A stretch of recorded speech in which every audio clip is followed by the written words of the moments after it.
Aibowan Duye Pute. Today we are going to start the second part of the internet. අපි අද අන්තර්ජාලය පාඩමේ දෙවෙනි කොටස පටන් ගන්නයි බලාපොරොත්තු වෙන්නේ.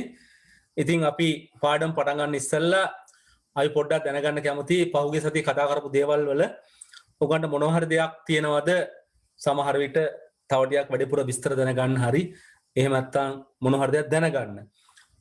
I would like to ask if you have anything to know about the previous lesson, if you have some kind of a doubts or some kind of issues, or sometimes if you need some more information or more details, some more clarifications or some details. So you can ask now if you have anything to be known more than what we have discussed last week. You can put in the chat box or you can make the voice. Then we can answer to those questions. Then we can continue. ඉතින් පෞගේ සතිය අපි කතා කරපු දේවල් සම්බන්ධයෙන් යම් කිසි තව වැඩිපුර දෙයක් දැනගන්න ඕන නම් සමහර ඒවා තව පැහැදිලි කිරීම ඕන නම් ඔකට දැන් අහන්න පුළුවන්. ඊට පස්සේ අපිට බලන්න පන්තියේ සාමාන්‍ය කොටස් ටික ආයතරයක් කතා කරගෙන යන්න. මොන හරි දෙයක් තියෙනවද අහන්න කරන්න දැනගන්න? chat box එකට දාන්න පුළුවන්. voice වලින් අහන්න පුළුවන්. තමන්ට මොන හරි දෙයක් වැඩිපුර දැනගන්න සඳහා තියෙනවා නම්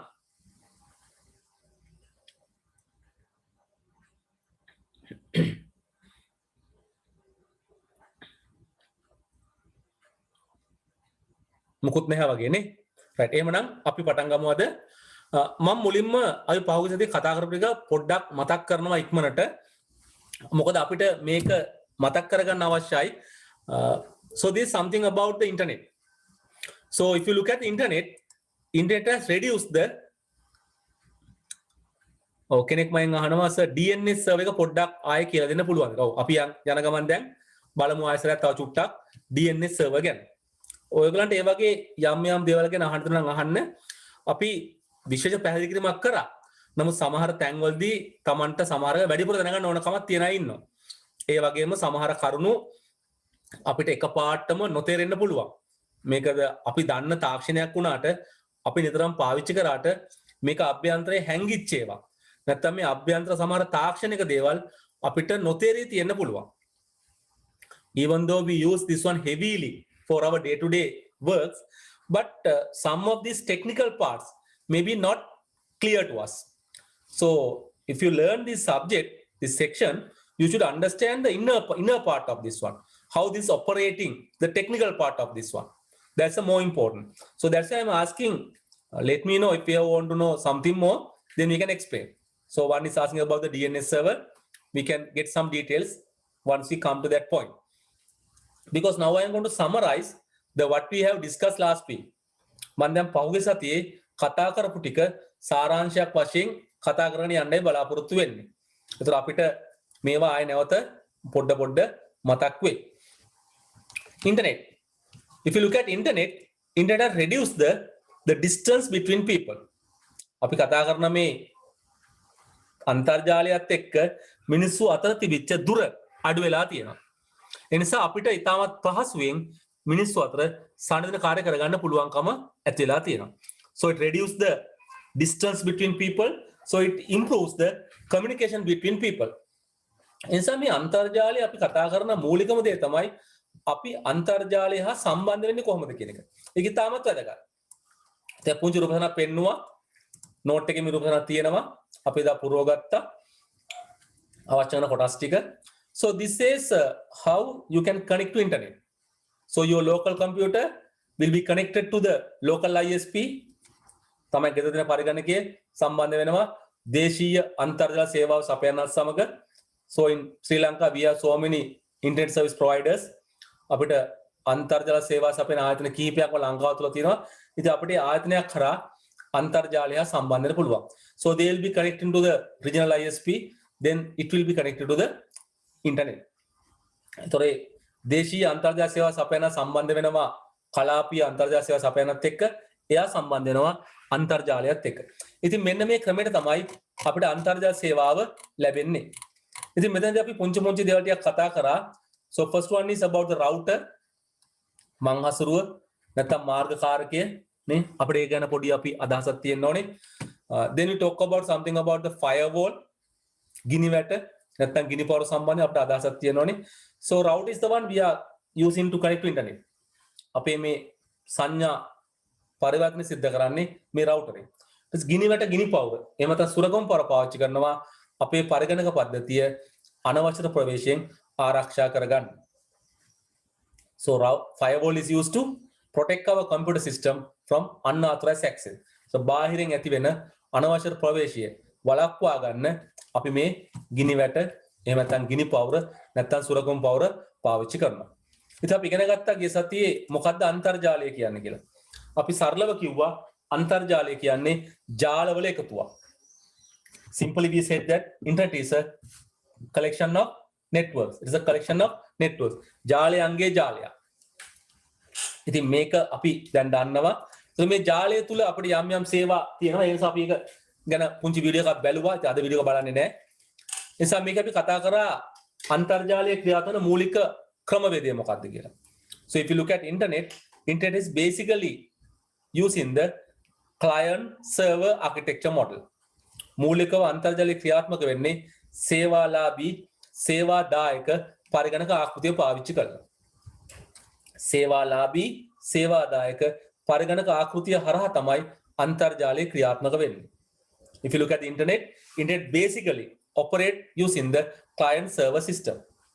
Client is the computer who gets the services from the servers. සේවාලාභියා කියලා කියන්නේ පරිගණක ජාලයකදී නැත්නම් අන්තර්ජාලයේදී සේවය ලබා ගන්නා පරිගණකය. Server computer සේවාදායක පරිගණකය. මේ ජාලය තුල අවශ්‍ය කරන සේවා සපයන පරිගණකය තමයි අපි කියන්නේ සේවාදායක පරිගණකය කියලා. The computer which provides services to the other computers are called as the server computer. So සේවාදායක පරිගණකයේ අවශ්‍ය සේවාවන් දානය කරනවා ලබා දෙනවා client computers සේවාලාභී පරිගණක මේ සේවාවන් පාවිච්චි කරනවා ලබා ගන්නවා. So that structure is very important to understand this thing. The හැමතිස්සෙම සේවාලාභී පරිගණකයේ අවශ්‍ය සේවාව සඳහා ඉල්ලීමක් කරන්න ඕනේ. So client computer should make the request from the server computer.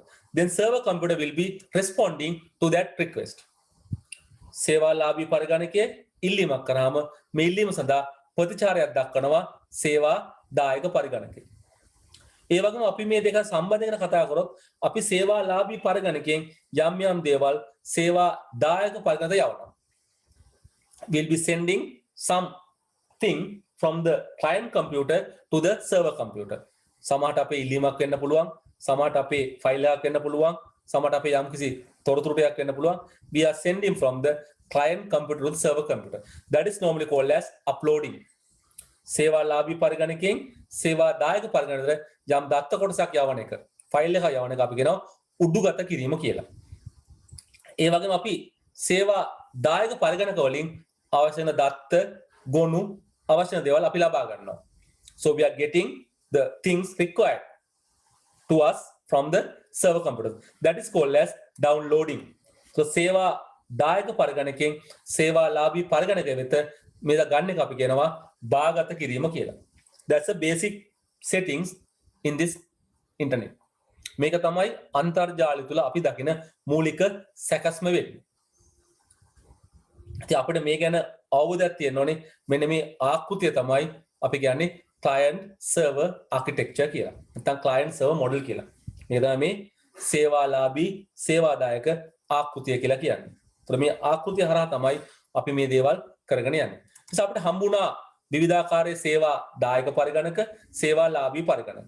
නිසා අපි ඒක ගැන පොඩ්ඩක් ඉගෙන ගන්න උත්සාහ කරා. නේද? අපි මේ වචන ටික ඉගෙන ගත්තා. ඒ නිසා අපිට දැන් එන්නේ විශේෂ සේවාදායක පරිගණක. දැන් මුල්ම අවස්ථාවේදී කිව්වා වෙබ් සේවාදායකය, වෙබ් සර්වර්. අපිට ඒක තේරෙනවා වෙබ් සේවාදායකෙන් කරන්නේ මොකක්ද? වෙබ් අඩවි තියා ගන්නවා. Web server will keep the websites. Web අඩවි නැත්නම් වෙබ් පිටු තියා ගන්නවා. ඒවා කළමනාකරණය කරන එක තමයි මේ වෙබ් සේවාදායකෙන් කරන්නේ. If you look at the internet has so many websites.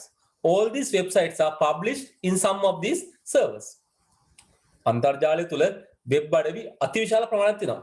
මේවා යම් යම් වෙබ් සේවාදායක පරිගණකවල වෙබ් සේවාදායක පරිගණකවල තැන්පත් කරලා තියෙනවා. Then the mail server or sometimes called email server. තැපැල් සේවාදායකය නැත්නම් ඊතපැල් සේවාදායකයෙක්. මේකේ මූලික කාර්ය මොකද්ද? ඊතපැල් ලිපි හසුරවන එක. handling the emails. ඊතපැල් ලිපි යැවීම, ලැබීම, forward කිරීම නේ. ඒ වගේ කාර්යයන් තමයි මේ ඊතපැල් සේවාදායකය නැත්නම් තැපැල් සේවාදායකයන් කරන්නේ. So next one is the file server. ගොනු සේවාදායකය. මෙයාගේ මූලික කාර්යය ෆයිල් තැන්පත් කරලා තියාගන්නවා. තියාගෙන අවශ්‍ය අයට අවශ්‍ය විදිහට මේ ෆයිල් ලබා දෙනවා. ඉතින් මේකට අපිට ප්‍රායෝගිකව පේන උදාහරණයක් කියන්න පුළුවන්. ඔයගොල්ලෝ දන්නවා. ඔයගොල්ලෝ පාවිච්චි කරන මේ Google Drive එක පාවිච්චි කරන ගොඩක් දෙනෙක්. නේද? Google Drive කියන්නේ මොකද්ද? මේ අපි කතා කරන ෆයිල් සර්වර් එකක්. Google Drive is a file server which stores data and provide access to the other people. So Google Drive කියන්නේ අපි දකින ප්‍රසිද්ධ ගොනු සේවාදායකයක්. මේක තුල අපි ෆයිල් තැන්පත් කරනවා. මේක ෆයිල් තැන්පත් කර තියාගන්නවා. මේක අනිත් අයට ෆයිල් වලට පාවිච්චි කරන ෆයිල් ප්‍රොවිෂන් අවස්ථාව ලබා දෙනවා. So Google Drive is one of the best known file server we can get. There are so many other file servers. Dropbox කියලා වගේ තියෙනවා නේද? ඊට පස්සේ Microsoft OneDrive කියලා තියෙනවා. මේ ඔක්කොම අයිති වෙන්නේ අපි මේ කතා කරන ගොනු සේවාදායක ෆයිල් සර්වර්ස් යටතට. ඊට පස්සේ අපිට හම්බ වෙන තව සේවාදායක දෙකක්. ඒ තමයි DSCP කියන සේවාදායකය. අපි දැන් කිව්වා පරිගණකයක් ගත්තොත් අපිට පරිගණකය තුල නේද? තියෙනවා විශේෂ අංකයක් IP address කියලා. ඊට තමයි MAC address කියලා. So if you look at computers, normally in a network, to identify a computer uniquely in that network, it is assigning a number to the computer.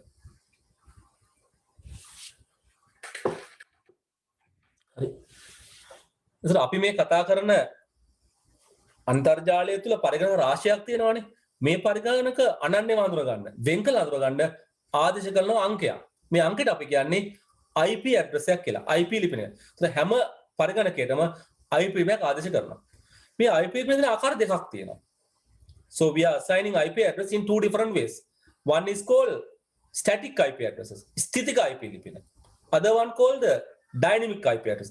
ගතික IP ලිපින. මේ static ස්ථිතික කියලා කියන්නේ ඒ සේවා ආයතනය විසින් ස්ථිරව තැන්පත් කරන, ස්ථිරව ස්ටෝර් කරන, ස්ථිරව ලබා දෙන අංකයක්. ඒක සාමාන්‍යයෙන් වෙනස් වෙන්නේ නැහැ. අපි නිකන් සරලව කිව්වොත් දැන් වෙබ් සේවාදායක පරිගණකයක් තියෙනවා නම් ඒකට අංකයක් තියෙන්න එපා. ඒකට ස්ථාවර අංකයක් ලබා දෙනවා. ඒකට විශේෂයෙන් ඇමරිකා ආයතනයක් තියෙනවා. ඒ ආයතන අංකයක් ලබා දෙනවා. ඒතර ඒ අංකය වෙනස් වෙන්නේ නැහැ. It's a static number. ස්ථාවර ස්ථිර අංකයක්. හැබැයි සාමාන්‍යයෙන් අපි අන්තර්ජාල සම්බන්ධ වෙද්දී අපිට IP ලිපිනයක් ඕනේ. ඒක తాවකාලිකව ඒ වෙලාවට ලබා දෙනවා. ඒක තමයි මෙන්න මේ කාර්ය කරන්නේ කවුද? DSCP server. When you are connecting internet, it assign a number, IP address. That is doing temporary. මේ කරන්නේ తాවකාලිකව. මෙන්න මේ ලිපියට අපි කියනවා ගතික IP ලිපිනයක් කියලා. That is called as the dynamic IP address. So who gives the dynamic IP address? That is the one is DSCP server. මේ DSCP සේවාදායකය තමයි ගතිකව අපිට IP ලිපිනය ලබා දෙන්නේ. ඊපස්සේ අපි දැන් ප්‍රශ්නයක් අහනවා what is the simple meaning of host? Host කියන එකේ සරල අදහස ගන්න. Host is generally called as a machine or device connected to the network or the internet. අන්තර්ජාලයට සවි කරලා තියෙන අන්තර්ජාල සම්බන්ධතාවයේ තියෙන පරිගණකයක් හෝ උපාංගයක් අපි කියන host එකක් කියලා. host කියන්නේ අපි සාමාන්‍යයෙන් සත්කාරකයක් කියලා කියනවා. කිසියම් සේවාවක් ලබා දෙන එකක්. සරල අදහස ඒකයි. host කියන්නේ කිසියම් සේවාවක්. සත්කාරක සිංහලෙන් සත්කාරකය කියලා. නේ? කිසියම් ආකාරයකට සේවාවක් ලබා දෙන නේද? සේවාවක් ලබා දෙන පරිගණකයක් අපි කියනවා host එකක් කියලා. සමහරට ධාරකය කියලා කියනවා. සමහරට සත්කාරකය කියලා කියනවා සිංහලෙන්. host is simply a computer, a machine or some kind of other device which connected to the internet and may be providing a service or may be getting service. අන්තර්ජාලය තුල සේවාවක් ලබා දෙන හරි සේවා ලබා ගන්න කිසියම් යන්ත්‍රයක් පරිගණකයක් උපකරණයක් අපි කියනවා host එකක් කියලා. හරි? ඒ නිසා මේකෙදි එක එක අර්ථ දෙනවා. සරල අර්ථය ඒකයි. host is some kind of a machine or device or computer. හරි? ඔව් තව ප්‍රශ්නයක් අහනවා කෙනෙක්. සර් IP address එකක් හැදෙන්නේ කොහොමද? කම්පියුටර් එකෙන් හැදෙනවද නැත්නම් කම්පැනි එකෙන් හැදෙනවද? ඔව් එතනදී අපි දැන් ඔය මම ඒක දැන් පැහැදිලි කරන්න උත්සාහ කරේ. IP address එකක් අපි කම්පියුටර් දෙන්න ඕනේනේ. මෙහෙම IP address දෙන ක්‍රම දෙකක් තියෙනවා. එකක් තමයි ඒ ජාලය පාවිච්චි කරන ආයතනය තුල ස්ථාවර ලිපිනයක් ලබා දීලා තියෙනවා. ස්ථාවර ලිපිනයක් ලබා දීලා තියෙනවා. ඒක හරියට අපි නිකන් උදාහරණයක් වශයෙන් කිව්වොත් දැන් අපේ ගෙදරට ලිපිනයක් ගන්න ඕනනේ. අපේ ගෙදරට ලිපිනයක් ගන්න අපිට නිකන් අපිට ඇඩ්‍රස් එකක් දාගන්න බෑ. අපි ග්‍රාම සේවක මහත්තයා ළඟට ගිහිල්ලා අපේ ලිපිනේ ලියාපදිංචි කරන්න ඕනේ. ඒ ග්‍රාම සේවක මහත්තයා ළඟ අපි ලියාපදිංචි කරන්න ඕනේ. එතකොට ඒක ඉතින් ස්ථාවරව අපිට එයක් දෙනවා. ඒක අපිට හැබැයි අපිට ඕන අංකයක් අපිට නිකන් ලියලා තියාගන්න පුළුවන්. ප්‍රශ්නයක් නෑ අපිට. අපි කියනවා අපේ මේ ගේ තියෙන අපේ ගෙවල් පෙළේ පස්වෙනි ගේ. අපේ ගේ පස්වෙනි ගේ. හැබැයි මදින් තව ගයක් හැදුනොත් මොකද වෙන්නේ? ඒක අපේ ගේ පස්වෙනි ගේ වෙන්නේ නෑ. අපේ ගේ 6 වෙනි ගේ වෙනවා. අපි නිකන් తాවකාලික අපි නිකන් කියනවා අපේ ගේ තියෙන අර පෙළේ පස්වෙනි ගේනේ. ඒක తాවකාලික එකක්. දැන් ඊට වඩා ටිකක් සංකීර්ණයි IP address කතාව. අපිට නිකන් එහෙම තමයි හිතන්න වෙන්නේ. तो मैं IP ලිපිනයක් ලබා දීම කියන එක සංකීර්ණ ක්‍රියාවලියක්. तो ස්ථාවර static IP ලිපින අපිට ගන්න බෑ. So that's a organization US ICANN that's the one is giving these addresses.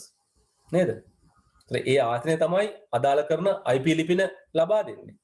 ඒ ආයතනයෙන් ස්ථාවර ලිපින ලබා දෙනවා. ඒව ගන්න ලොකු මුදලක් වියදම් කරන්න ඕනේ. ස්ථාවර ලිපින ලබා ගන්න. ඊට පස්සේ ඒක වෙනස් වෙන්නේ නැහැ. මොකද IP ලිපින ප්‍රමාණය සීමා සහිතයි. ඒ නිසා අපිට IP ලිපින ගන්න බෑ. නමුත් ඒ ගතික කියන ඒවා తాවකාලික ආදේශකරණයක්නේ. ඉතින් IP ලිපින සෙට් එකක් වෙන් කර ගන්නවා. ඒ ලිපින ටික අපිට తాවකාලික ආදේශ කරනවා. ඉතින් අපි උසස් පෙළට ICT කරොත් අපි ඔය ගැන ගොඩාක් ඉගෙන ගන්නවා. ඔය static සහ dynamic IP address assign කරන විදිය අපි කියන public address private address කියලා අපි ගොඩක් ඒවා එතනදී ඉගෙන ගන්නවා.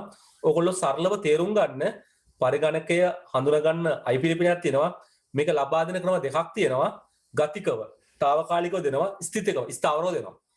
ඒ ටික දැනුණාම හොඳටම අපිට දැනට ප්‍රමාණවත්. ඒ ටික විතරක් අපිට දැනට සාමාන්‍යයෙන් ප්‍රමාණවත් ඒ අදහස විතරක් තිබුණොත් දැනට ඇති. ඊට පස්සේ අපිට තියෙන්නේ DNS server. දැන් අපි කිව්වා අපි මේ කතා කරන පරිගණක වලට IP ලිපිනයක් තියෙනවා. ඒතර අපි මේ පරිගණක සම්බන්ධ වෙන්න ඕන නම් අපි දැන් අපි කියමු සේවාදායක පරිගණකයක් කියලා. අපි සම්බන්ධ වෙන සේවාදායකගේ IP ලිපිනම දැනන් ඉන්න ඕනේ. ප්‍රශ්නය තියෙන්නේ මිනිස්සුන්ට IP ලිපිනයක් මතක තබා ගැනීම අපහසුයි. අපි එදා දැක්කනේ මේක ඉලක්කම් 4ක් තියෙන්නේ. ඉලක්කම් 4ක් තිත් වලින් වෙන් කළ ඉලක්කම් 4ක් තියෙන්නේ. මේ ඉලක්කම් 4 එක ඉලක්කමක් බිංදුවේ සිට 255 දක්වා වෙනස් වෙන්න පුළුවන්. IP address is 4 decimal numbers separated by dots. So these numbers can be range from 0 to 255. So each number can be from 0 to 255. That means if you look at some addresses, මනික address එකක් ලියුවොත් අපිට එක address එකක් ලියන්න පුළුවන් මේ වගේ 0යි 5යි 10යි 15යි. කොහොම ලියත හැකියි? මොකද මේ හැම අංකයක්ම අපිට බිංදුවේ සිට 255 දක්වා වෙනස් වෙන්න පුළුවන්. ඒ කියන්නේ පොඩිම අංකය වෙන්නේ 0.4ක්. 0යි 0යි 0යි 0යි. ලොකුම අංකය වෙන්නේ අන්තිම අංකය වෙන්නේ 255ව 4ක්. 255යි 255යි 255. ඔක තමයි අන්තිම අංකය. එතකොට මේ අතර අංක කොච්චර එනවද අපිට? ඕන නිකම්ම හිතලා බලන්න. අංක ලොකු ප්‍රමාණයක් එනවා. බිලියන ගණක් අංක තියෙනවා. එතකොට මේ අංක ටික අපිට මතක තියාගන්න හරි අමාරුයි. Humans are difficult to remember these numeric values. ඒ නිසා අන්තර්ජාලය තුළ මොකද වෙලා තියෙන්නේ? මේ හැම සේවාදායක පරිගණකයකටම මේ ආදේශ කරනවා අකුරු වලින් තියෙන ඇඩ්‍රස් එකක්. අකුරු වලින් තියෙන ලිපිනයක්. අපි කියනවා web address කියලා. අපි කියන මොකද්ද කියන්නේ? web address. web ලිපිනය කියලා. නැත්තම් කියනවා URL uniform resource locator කියලා. uniform resource locator. ඒකීය සම්පත් පිහිටුම. නැත්තම් ඒකාකාර සම්පත් පිහිටුම. නැත්තම් ඒකාකාර සම්පත් නිශ්චායකය කියලා කියනවා. If you look at humans, it is very much difficult us to keep the numbers in mind. But humans, we are easy to remember the names. So what the internet has done, the servers, they are assigning some names. මේ සේවාදායක පරිගණක වලට නමකුත් ආදේශ කරලා තියෙනවා. So අපි හොයන්නේ නමින්. හැබැයි ඉතින් ඇත්තටම පරිගණකය තුල වඩා පහසුවෙන් තැම්පත් කරගන්නේ IP address එකක්නේ. ඒ නිසා වෙනම කම්පියුටරයක් තියෙනවා DNS සේවා දායකය කියන එක එයා මොකද කරන්නේ? එයා ළඟ ලයිස්තුවක් තියෙනවා. එයා තියාගන්නවා වෙබ් ලිපිණිය මොකක්ද IP ලිපිණිය මොකක්ද කියලා. මෙතන තියෙනවා වෙබ් ඇඩ්‍රස් එක. මෙතන තියෙනවා IP ඇඩ්‍රස් එක. ඒක හරියට අපි සරලව ගන්නේ අපේ ටෙලිෆෝන් පොතක් තියෙන එක විතර ටෙලිෆෝන් නම්බර් සුන පොත ටෙලිෆෝන් ඩිරෙක්ටරිය කියලා කියන්නේ. ඒ වගේ. ටෙලිෆෝන් ඩිරෙක්ටරියේ පුද්ගලයාගේ නමයි ලිපිණිය තියෙනවා. අනිත් පැත්තෙන් ටෙලිෆෝන් නම්බරේ තියෙනවා. මේකත් ඒ වගේ තමයි. වෙබ් ඇඩ්‍රස් එක තියෙනවා, IP ඇඩ්‍රස් තියෙනවා. So when we given the web address, it search in the computer and find out what is the IP address of this particular website. අපි කතා කරන වෙබ් අඩවියට අදාළ IP ලිපිණිය මොකක්ද කියලා මෙයා මේ DNS server එකෙන් හොයාගන්නවා. හොයාගෙන අපිට කියනවා මේක තමයි මේකේ IP address එක. ඊට පස්සේ සම්බන්ධය තියෙනවා IP address එක හරහා. ඇත්තෙන්ම අපි සම්බන්ධ වෙන්නේ IP address එක හරහා. හැබැයි වෙබ් ලිපිණියත් පැත්තක මේක තියෙනවා. මොකද වෙබ් ලිපිණිය මිනිස්සුන්ට පාවිච්චි කරන්න ලේසි. We are really connecting with the IP address, but in between we have the web address because human for us it is easy to remember the web addresses. So අපිට වඩා පාසුවෙන් වෙබ් ලිපින මතක තියාගන්න පුළුවන් සහ පාවිච්චි කරන්න පුළුවන් නිසා අපි නිතරම පාවිච්චි කරන්නේ වෙබ් ලිපිනේ. මේ පරිවර්තන කාර්ය කරන්නේ කවුද? මෙන්න මේ DNS සේවා දායකයෝ. So DNS is the one who will convert our web address into IP address and then again IP address to web address. That is happening with the DNS server. So DNS සේවා දායකයේ මේ කාර්ය කරනවා. මම හිතන්නේ දැන් තේරුණායි කියලා නේද? තව මොනවාරි අහන්න දෙයක් තියෙනවද? මත කෙනෙකුට DNS server එකේ ප්‍රශ්නයක් තිබුණා නේද?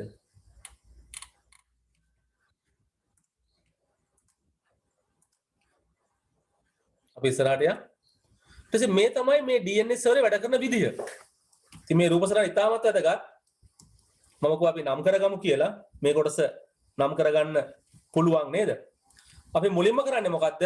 අපේ පරිගණකයෙන් යවනවා රික්වෙස්ට් එකක් ඉල්ලීමක් DNS සේවා දායකයට මට මෙන්න මේ IP address එක හොයලා දෙන්න මේ වෙබ් ලිපියට අදාළ කියලා. So first step what we are doing is we are making a request from the DNS server asking find out and let me know what is the IP address of this particular address. අපි මොකක් කරේ IP address එකක් ඕන නම් නේද? IP address එක හොයාගන්න ඕන නම් අපි DNS වලට කියනවා මෙන්න මේ වෙබ් අඩ්‍රස් එක IP address හොයලා දෙන්න කියලා. If it is there මෙන්න මෙහෙම එකක් තියෙනවා නම් ඇත්තටම එයා කරන්නේ මොකද්ද? අපිට reply එකක් දෙනවා මෙන්න මේක තමයි ඔයා හොයන web address එකට අදාළ IP ලිපිණිය කියලා. We simply make a request from the DNS server, find out and let me know the IP address of this particular website, web address. Then if it is available, it will be replied saying that this is the IP address what you are looking about. Then what we can do, we can use the IP address, then we can connect to the particular server using that IP address. දැන් මේක ඉතාමත් වේගෙන් අභ්‍යන්තරේ සිද්ධ වෙනවා. අපිට පේන්නේ අපිට දැනෙන්නේ නැහැ. ඒකයි මේ අපිට ප්‍රශ්නේ තියෙන්නේ. It is happening very fast. Even you don't feel that this much of works are going on. Because within few seconds, you are connecting. තප්පර ගණනකට සම්බන්ධ වෙනවා. ඉතින් අපිට හිතෙන්නේත් නැහැ මේක ඇතුලේ මෙච්චර සංකීර්ණ කාර්යයක් සිද්ධ වෙනවද කියලා.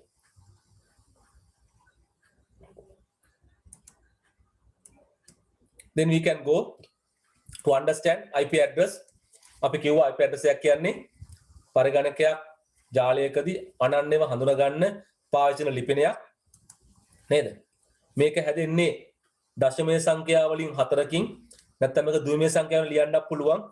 අපි දශමයේ සංඛ්‍යා ලියුවොත් මේක කියනවා dotted decimal notation කියලා.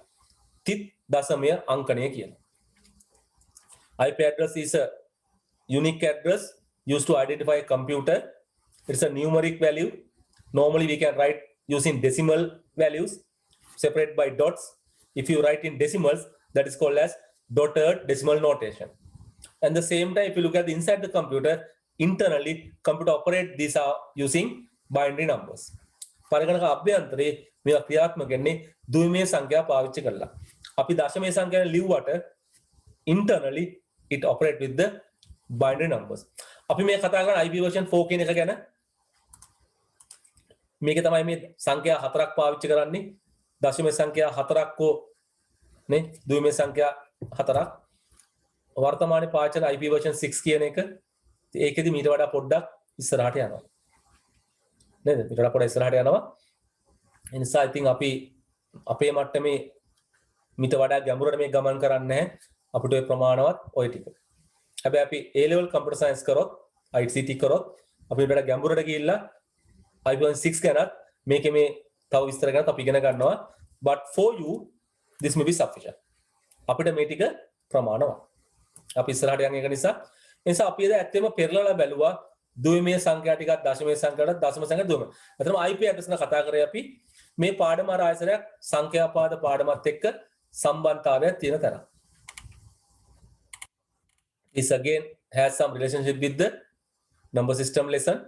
අපි සම්බන්ධ වුණා ඇතින් ඒ නිසා අපිට මේකේ මේ වැඩේ කරගන්න පුළුවන්. අපි දැන් පරිවර්තනය කරා එදා. අපි ඒ නිසා මේ ටික මෙහෙම බලමු. Then we are talking about the web address or the URL uniform resource locator අපිට මේ ගැන තමයි දැන් වැඩිපුර කතා කරන්න වෙන්නේ. So අපි කියන web අඩවියකට ලිපිනයක් දෙන්න ඕනේ. මේ ලිපිනයත් අනන්‍ය ලිපිනයක්. Website should have a web address. That is also a unique address. මේකත් අනන්‍ය ලිපිනයක්. ඉතින් මේකේ විශේෂ ක්‍රමයක් තියෙනවා. අපිට ඒකයි මේකෙදි දැනගන්න ඕනේ. ඉතින් අපි දැන් මෙතනින් නැවතුනේ නිසා අපි දැන් මේ ගැන පොඩ්ඩක් ප්‍රශ්න අහලා ඉගෙන ගන්නයි උත්සාහ කරන්නේ. දැන් ඔයාලට ජොයින් වෙන්න පුළුවන් නේද? වඩා හොඳයි වොයිස් වලින් කියනවා නම් ඒක වැඩි ලේසි නේද? අපිට ටටකලා කරන්න පුළුවන්. Okay, the first part HTTP. What is it? මොකක්ද ඒක? කියන්න බාන කෙනෙක් ටක් ගාලා.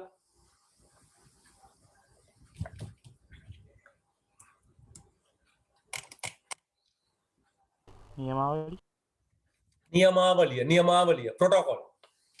The first one is the protocol නියමාවලිය. මුලින්ම අපි දකින්නේ නියමාවලිය. අපි සරලව කිව්වොත් නියමාවලියක් කියන්නේ rules and regulations used in data communication. දත්ත sannivedanaදී භාවිතා කරන නීති රීති වලට අපි කියනවා නියමාවලියක් කියලා. ඉතින් අන්තර්ජාලය තුල නියමාවලි රාශියක් පාවිච්චි කරනවා. We are using so many protocols in internet. ඉතින් මේ අපි දැන් පාවිච්චි කරන්නේ HTTP කියන එක. මේකේ අදහස hypertext transfer protocol කියන එකයි. මේකේ අදහස අපි පස්සේ ලියාගමු මේක hypertext transfer protocol. අදිපාට හුවමාරු නියමාවලිය. මේක තමයි අන්තර්ජාලයේ මේ වෙබ් කියන එක පාලනය කරන්නේ. වෙබ් කියන සේවාව හසුරුවන්නේ මේ HTTP එක හරහා. මේ වගේ තව ප්‍රොටෝකෝල් නියමන රාශියක් තියෙනවා. අපි ඉගෙන ගන්නවා ඒ ගැන තව චුට්ටකින්. Next one www. The meaning of www is World Wide Web. What is it? මොකක්ද ඒක? මොකක්ද අපි එකට කියන්නේ? සේවාව service. It is a service. සේවාව. අන්තර්ජාලය තුල මේ වගේ සේවා රාශියක් තියෙනවා. අන්තර්ජාලය තුල මේ එක සේවාවක්. World Wide Web කියන්නේ විශ්ව විසිරිවියමුණ. ලෝක ව්‍යාප්ත ජාලය අපි මේ දකින සේවා අතරින් මේක එක සේවාවක්. තව සේවා රාශියක් තියෙනවා. අපි කීපයක් ගැන අද ඉගෙන ගන්නවා. Next part.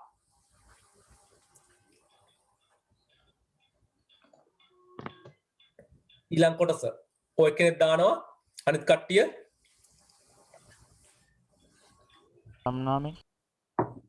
වසම් නාමය domain name මේ ඉතුරු ටික ඔක්කොම අපි කියන්නේ මොකද්ද මේ ඇලේර දක්වා තියෙන ඔක්කොම ටික අපි කියන්නේ වසම් නාමය කියලා domain name ඇත්තට මේක තමයි වෙබ් අඩවිය සඳහා ආදේශගත කරන සම්පූර්ණ නම that is the domain name වසම් නාමය domain name මේ වසම් නාමය ගත්තොත් අපි ටිකක් දැනගෙන ඉන්න ඕනේ වසම් නාමය තුල අඩුම වශයෙන් තිතකින් වෙච්ච කොටස් දෙකක් තියෙනවා වසම් නාමය අනිවාර්යයෙන්ම මොකද කියන්න ඕනේ අනිවාර්යෙන් කොටස් දෙකක් තියෙනවා දෙකට වැඩි වෙන්න ඕනේ කොටස් දෙකක් හෝ වැඩි ගණනක් තියෙනවා ඉතින් අපි මේ කියන වසම් නාමයේ අන්තිම කැලේ තියෙනවනේ දැන් මේක නම් පෙන්නේ .lk කියලා. අපි ඒකට විශේෂ හැඳින්වීමක් කරනවා. මොකක්ද ඒක? .lk කියන්නේ මොකක්ද? කෙනෙක් කියන්න බලන්න. ඉහළ වසම් නාමය. අන්න අපි ඒක නම මොකද්ද? ඉහළ වසම් නාමය. If you look at the domain name, the last part of the domain name, it is called as the top level domain. ඉහළ වසම් නාමය.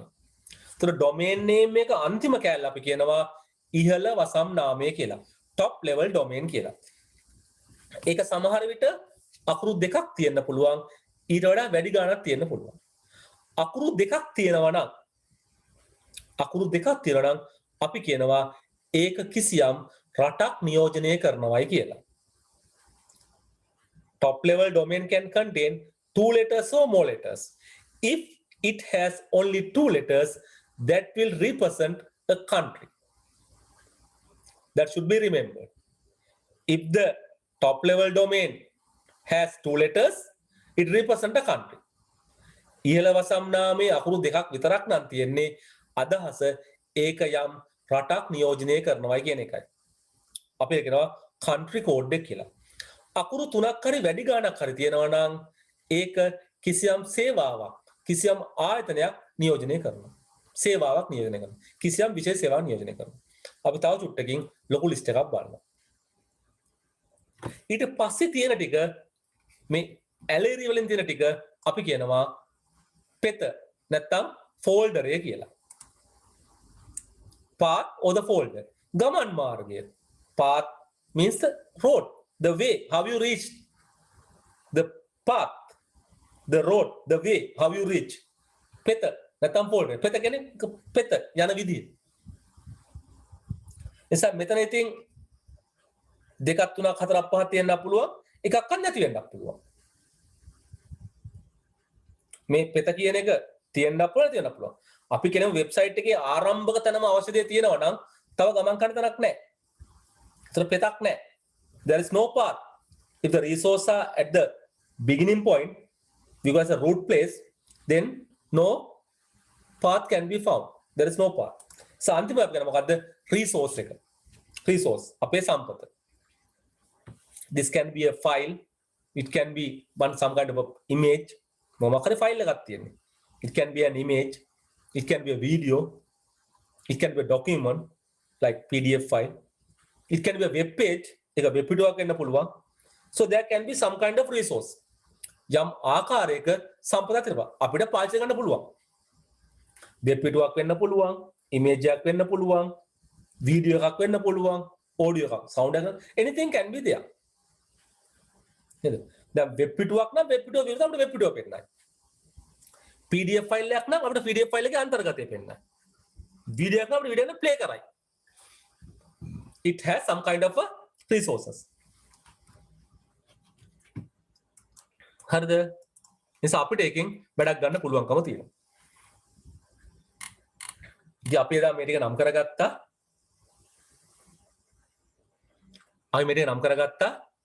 පුතේ ප්‍රශ්නයක් අහනවා අපි ප්‍රශ්න තාචුට උත්තර අපිට හම්බ වෙනවා. ගව් කියන්නේ මොකද අපිට උත්තරේ තව ටිකකින් හම්බ වෙනවා. හරි? අපි තාචුට ටිකකින් බලමු. හොඳයි අපි යන් කතා කරමු මේ protocol ගැන.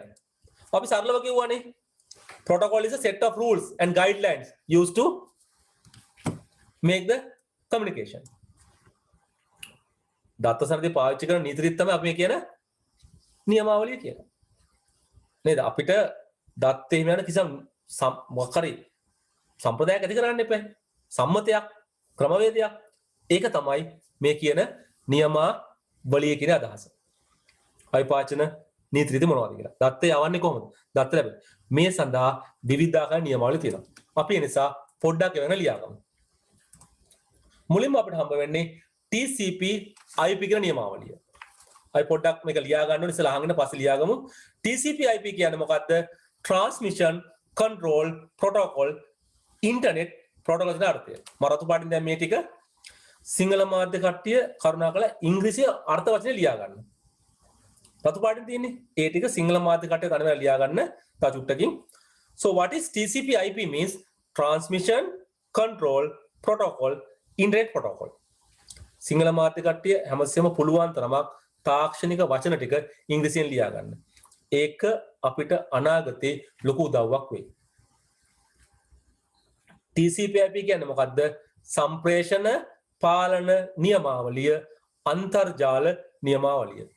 මේක තමයි අන්තර්ජාලයේ ප්‍රධානම නියමාවලිය. මුළු අන්තර්ජාලයම ක්‍රියාත්මක වෙන්නේ මේ TCP/IP එක පාවිච්චි කරලා. TCP/IP is a suite of communication protocols used to interconnect network devices on the internet. TCP/IP කියලා කියන්නේ අන්තර්ජාලයේ ජාල උපාංග එකිනෙක සම්බන්ධ කරන්න පාවිච්චි කරන නියමාවලිය. මේකෙන් තමයි අන්තර්ජාලයේ මූලික කාර්යයන් ටික ඔක්කොම කරන්නේ. එහෙනම් සරලව කිව්වොත් අන්තර්ජාලයේ ක්‍රියාත්මක වෙන්නේ TCP/IP මත. එහෙම නැත්නම් අන්තර්ජාලයේ කළමනාකරණය කරන්නේ මැනේජ් කරන්නේ TCP/IP. Generally, internet is working on TCP/IP. In other words, TCP is the one who manage the internet, who handle the internet. That's the basic thing you should understand. TCP/IP නැත්නම් අන්තර්ජාලයේ ක්‍රියාත්මක කරන විදිය නැති වෙයි. එහෙනම් පොඩ්ඩක් අපි ලියා ගමු. ඔය ගැන නෝට් එකකට තියලා තියෙනවා. ඉස්සෙල්ලා TCP/IP full form එක ලියා ගන්න. සිංහල මාධ්‍ය කට්ටිය භාෂා දෙකෙන්ම ලියන්න. එද තුන්වෙනි පිටුව පහළට තියෙනවා TCP/IP Transmission Control Protocol Internet Protocol. සම්ප්‍රේෂණ පාලන නියමාවලිය, අන්තර්ජාල නියමාවලිය. ඔය පුංචි විස්තරත් ලියාගමු. TCP/IP is a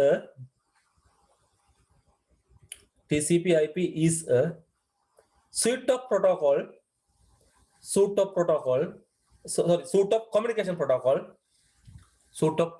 protocols used to interconnect network devices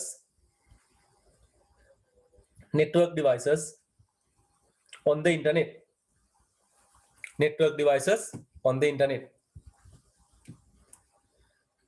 Sinhala ලියාගමු. TCP/IP යනු අන්තර්ජාලයේ ජාල උපාංග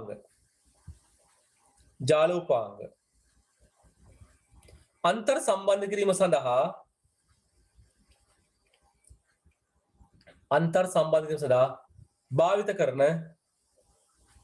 භාවිත කරන සංනිවේදන නියමාවලියයි.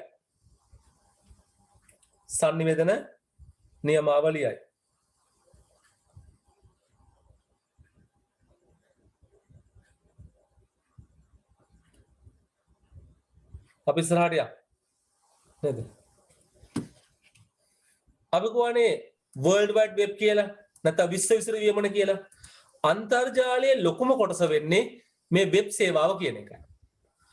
එතන අපි මේ කතා කරන HTTP කියන ප්‍රොටෝකෝල් එක නියමාවලිය පාවිච්චි කරනවා මේ වෙබ් සේවාදායකත්වයට සම්බන්ධ වෙන්න. අපි සාමාන්‍යයෙන් වෙබ් බ්‍රවුසර් එකක් පාවිච්චි කරලා අන්තර්ජාලයේ වෙබ් සේවා ලබා ගන්නවා. මේ වෙබ් බ්‍රවුසරේ හරහා වෙබ් සේවාදායකය සම්බන්ධ කරන්නේ මේ HTTP කියන නියමාවලිය පාවිච්චි කරලා. අන්තර්ජාලයේ හැසිරීම කරන TCP/IP. හැබැයි අපිට දැන් වෙබ් සේවා ගන්න ඕන නම් අපි වෙබ් සේවා ලබා ගන්නේ මොකක් කරාද? HTTP හරහා. ඉතින්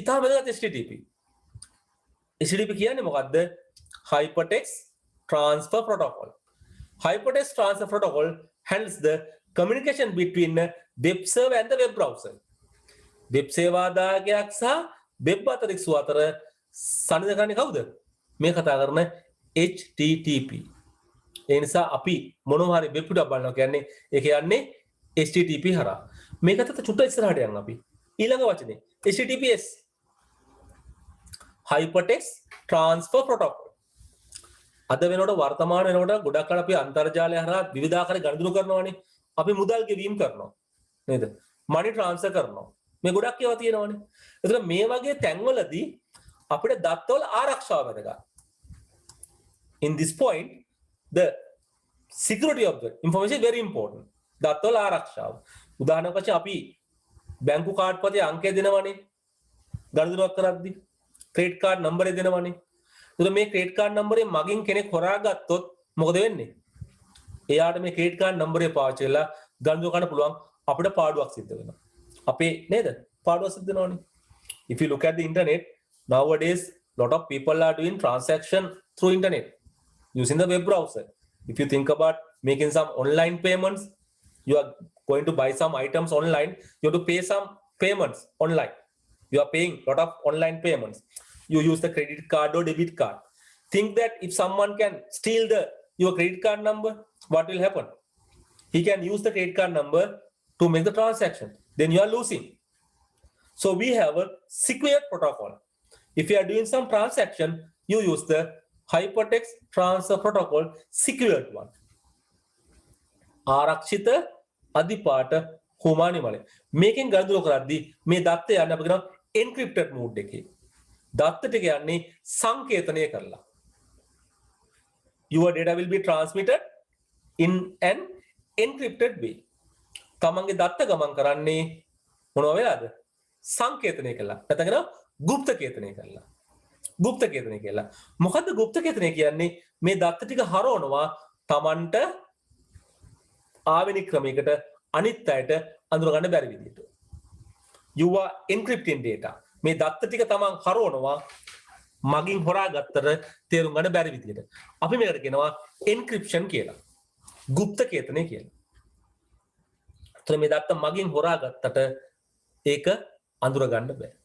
So if you use the HTTPS protocol, I පාවිච්චි කරොත් hypertext transfer protocol secured එක මේ දත්ත මගින් හොරාගත්තට වැඩක් නෑ.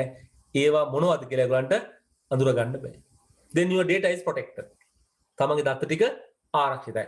තමන් ගනුදෙනු කරාම තමයි ක්‍රෙඩිට් කාඩ් නම්බරේ දැම්මට ප්‍රශ්නයක් නෑ. මොකද ඒක මගින් බැලුවට කාටවත් අඳුර ගන්න පුළුවන් කමක් නෑ. බලා ගන්න පුළුවන් කමක් නෑ. තමයි ගනුදෙනුව ආරක්ෂිතයි. ඒක අඳුර ගන්න පුළුවන් එයා කරන සැබෑ අර ව්‍යාපාරික අතර විතරයි. That's a secured method. නිසා අපි අන්තර්ජාලයේ ගනුදෙනු කරන්නේ මෙන්න මේ HTTPS කියන එක පාවිච්චි කරලා. ඒක බ්‍රවුසර් අඳුර ගන්න පුළුවන්. පුතෙක් අහනවා මගේ මොකද්ද බ්‍රවුසර් එක කියන්නේ කියලා අපි තව චුට්ටකින් එනවා එතනට. තව පුතෙක් අහනවා GOV කියන්නේ මොකද්ද කියලා අපි ප්‍රශ්න දෙකටම තව චුට්ට උත්තර දෙනවා. ඒ නිසා අපි එතන බැලයිමු. මෙතන මම කිව්වොත් ඒක අපිට කරදර නිසා මම ඉන්නවා තව චුට්ටක් කියලා.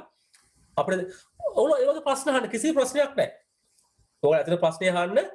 ඉතින් මම ඒ වෙලාවේ උත්තර දෙන්න පුළුවන් ප්‍රශ්න ටිකට සහ ඕන ප්‍රශ්න ටිකට මම උත්තර දෙනවා. අනිත් ඒවා මම කියන චුට්ටක් වෙන තව චුට්ටකින් බලමු කියලා. සමහර ප්‍රශ්න ඉතින් මම අතාරිනවා. එකක් අපිට අදාළ නැත්තම් ඒක මම අතාරිනවා. සහ උත්තර දීම සුදුසු නැත්තම් අනවශ්‍ය නම් මම අතාරිනවා.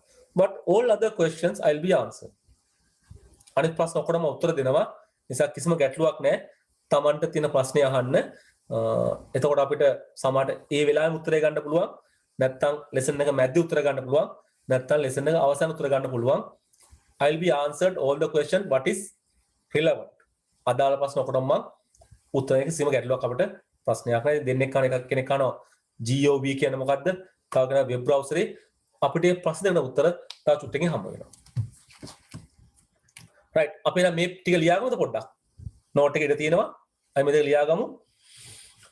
HTTP පුළුවන් ලියා ගන්න නේද? ලියා ගන්න ওই දෙකේ නම්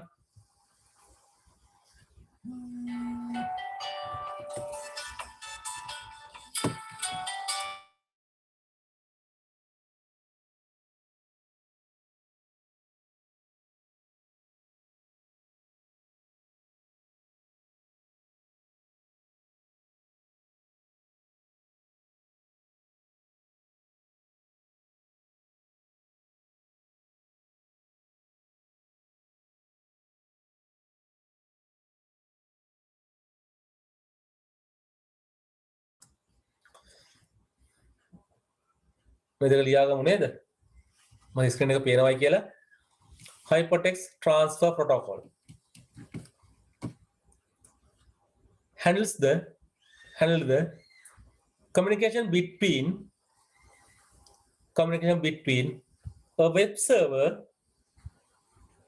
a web server and a web browser. A web browser. කරුණාකරලා සිංහල මාධ්‍ය කට්ටිය මේ හැම එකම හැඳින්වීම ඉංග්‍රීසි වචනොත් ලියා ගන්න. අර full form එක. නේද? Hypertext Transfer Protocol. මම අකුරු කියවන්නේ ඔයගලන්ට ස්ක්‍රීන් එක පේන නිසා. අතින් ලියපු නෙමෙයි නිසා තමන්ට පැහැදිලිව කියව ගන්න පුළුවන් නිසා කියව ගන්න පුළුවන්. ඊළඟ නේද? අදිපාට හුවමාරු නියමාවලිය. සිංහලෙන් අපි කියනවා අදිපාට හුවමාරු නියමාවලිය. වෙබ් සේවාදායකය සහ වෙබ් අතරික්සුව වරහන් ඇතුලේ බ්‍රවුසරය සමහර කට්ටිය අල් වයන්ලා සමහරට විය උයන්න ලියනවා දෙකම කමක් නැහැ නේ වෙබ් බ්‍රවුසරය අතර sannivedanaය හසුරුවයි.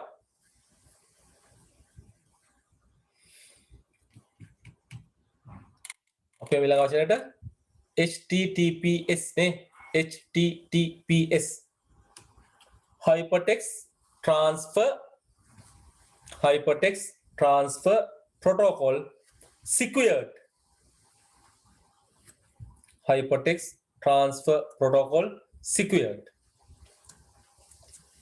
ආරක්ෂිත අදිපාට හුවමාරු නියමාවලිය.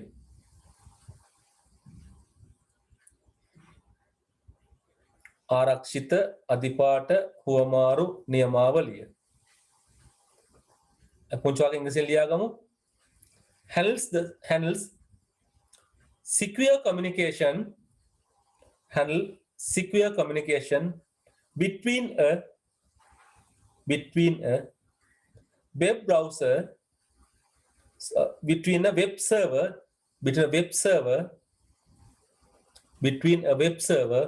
and a web browser.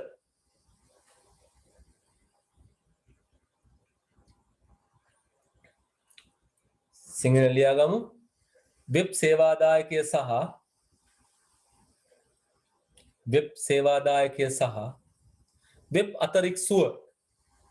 Web අතරික්සුව වරහතුලේ බ්‍රවුසරය අතර ආරක්ෂිත සංනිවේදනය හසුරුවයි.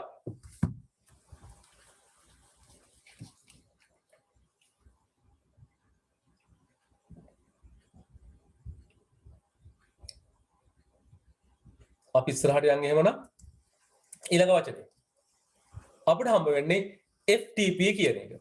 FTP මේකත් ඉතාම වැදගත්. අපිට ඕනේ අන්තර්ජාලයේ පරිගණක දෙකක් අතර ෆයිල් හුවමාරු කරන්න. විවිධ ක්‍රම තියෙනවා. හැබැයි ලොකු ෆයිල් එකක් හුවමාරු කරද්දී මේක තමයි වඩාත් විධිමත් සහ පහසු ක්‍රමය.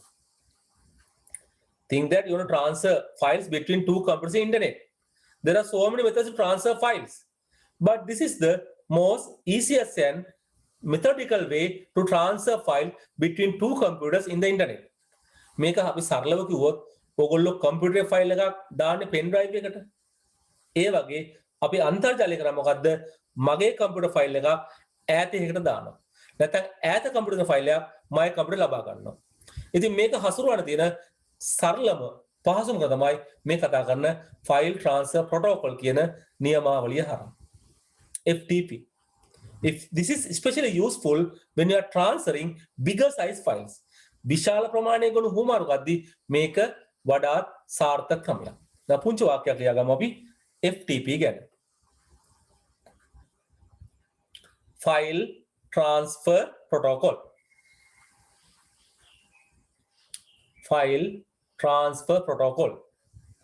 ගොනු හුවමාරු නියමාවලිය. ගොනු හුවමාරු නියමාවලිය. විස්තරය පොඩ්ඩක් ලියාගමු. used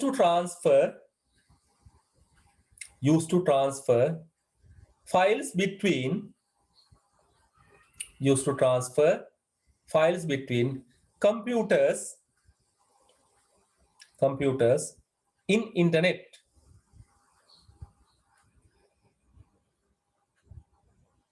අපි සිංහලෙන් පුංචි විස්තරයක් ලියා ගමු.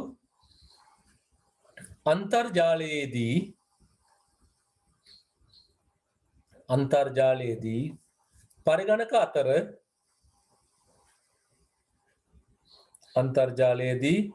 පරිගණක අතර ගොනු හුවමාරු කිරීමට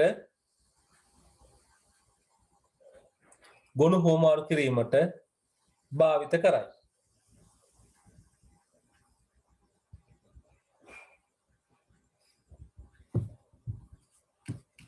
අපි යන්ටයක් ඉස්සරහට නේද? තව එකක් SMTP. අන්තර්ජාලය ගත්තොත් අන්තර්ජාලයේ බොහෝවිට පාවිච්චි තව ලොකු සේවාවක් තමයි ඊමේල් කියන එක. ඊතැපෑල කියන එක. මේ ඊතැපෑල හසුරවන්න ප්‍රොටෝකෝල් කීපයක් තියෙනවා. ඒ අතර එක ප්‍රධාන එකක් තමයි මේ කියන්නේ SMTP කියලා. Simple Mail Transfer Protocol. මේකෙන් කරන්නේ අන්තර්ජාලය හරහා ඊතැපැල් ලිපි යවන එකයි. It is used to send the email messages through the internet. හරිද? එතකොට මේ අන්තර්ජාලය හරහා අපිට ඊතැපැල් ලිපි යවන්න පාවිච්චි කරනවා මේ කතා කරන SMTP protocol එක. නම් පුංචි වාක්‍යයක් ලියාගමු.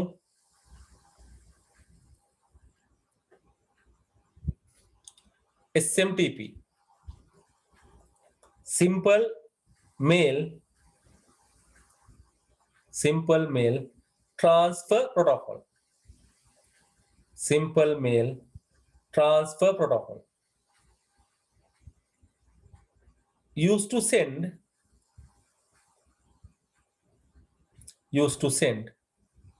email over the internet.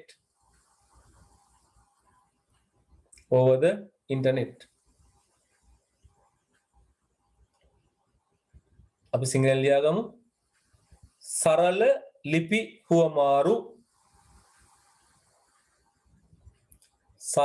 ලිපි හුවමාරු නියමාවලිය. විස්තරයක් ලියාගමු. අන්තර්ජාලය හරහා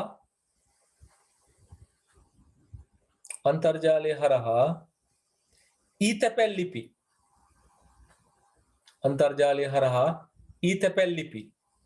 යැවීමට භාවිත කරයි.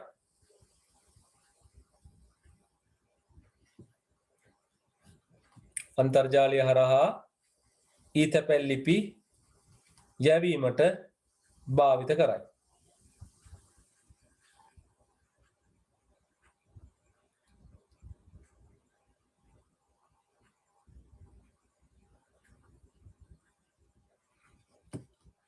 අපි ඉස්සරහට යමු. POP Post Office Protocol. මේකත් පාවිච්චි කරනවා අන්තර්ජාල ලිපි හුවමාරු කරන්න. ඇත්තටම මුල් කාලේ මේක තමයි වැඩිපුර පාවිච්චි කරේ.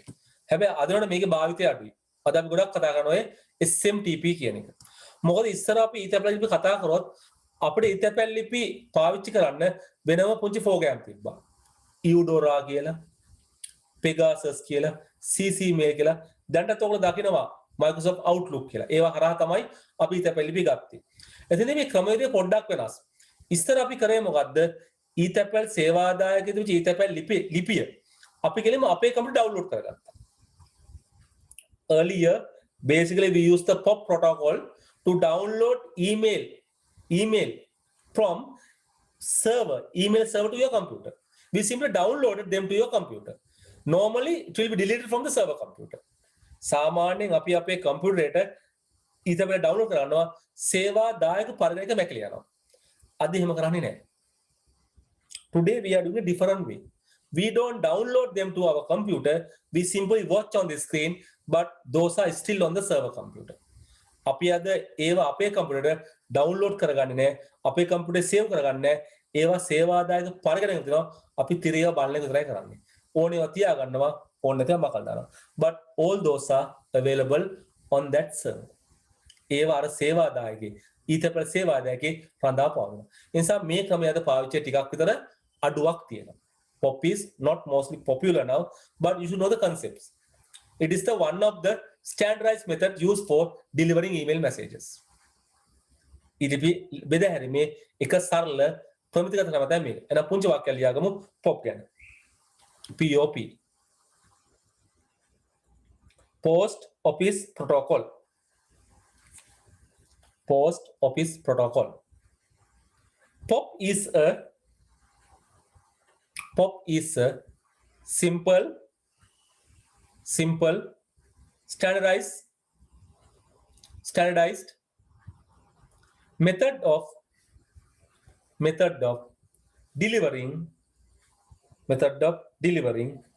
email messages.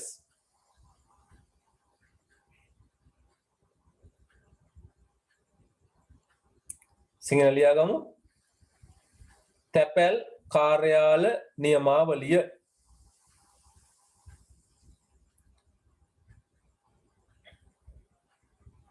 තැපැල් කාර්යාල නියමාවලිය. POP යනු ඊතැපැල්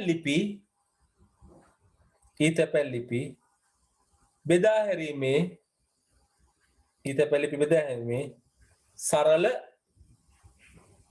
සරල ප්‍රමිතිගත ක්‍රමයයි.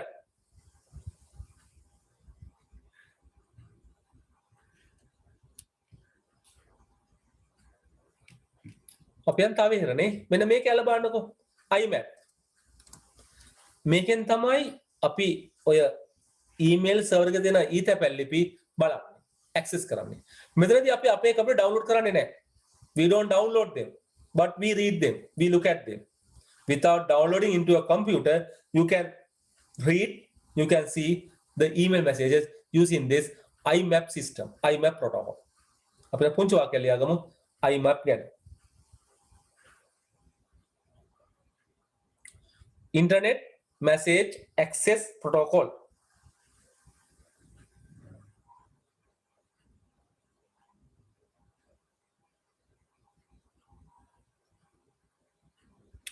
IMAP is a method of accessing email messages. IMAP is a method of accessing email messages on a server without having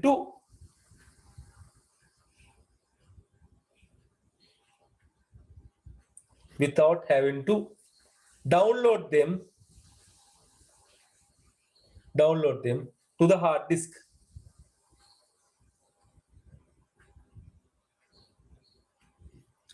Sinhala ලියාගමු.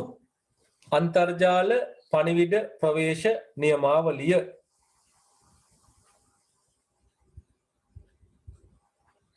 අන්තර්ජාල පණිවිඩ ප්‍රවේශ නියමාවලිය.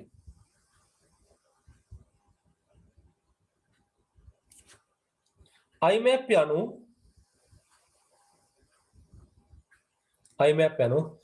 දෘಢ තැටියට භාගත නොකර සේවාදායකයෙක වූ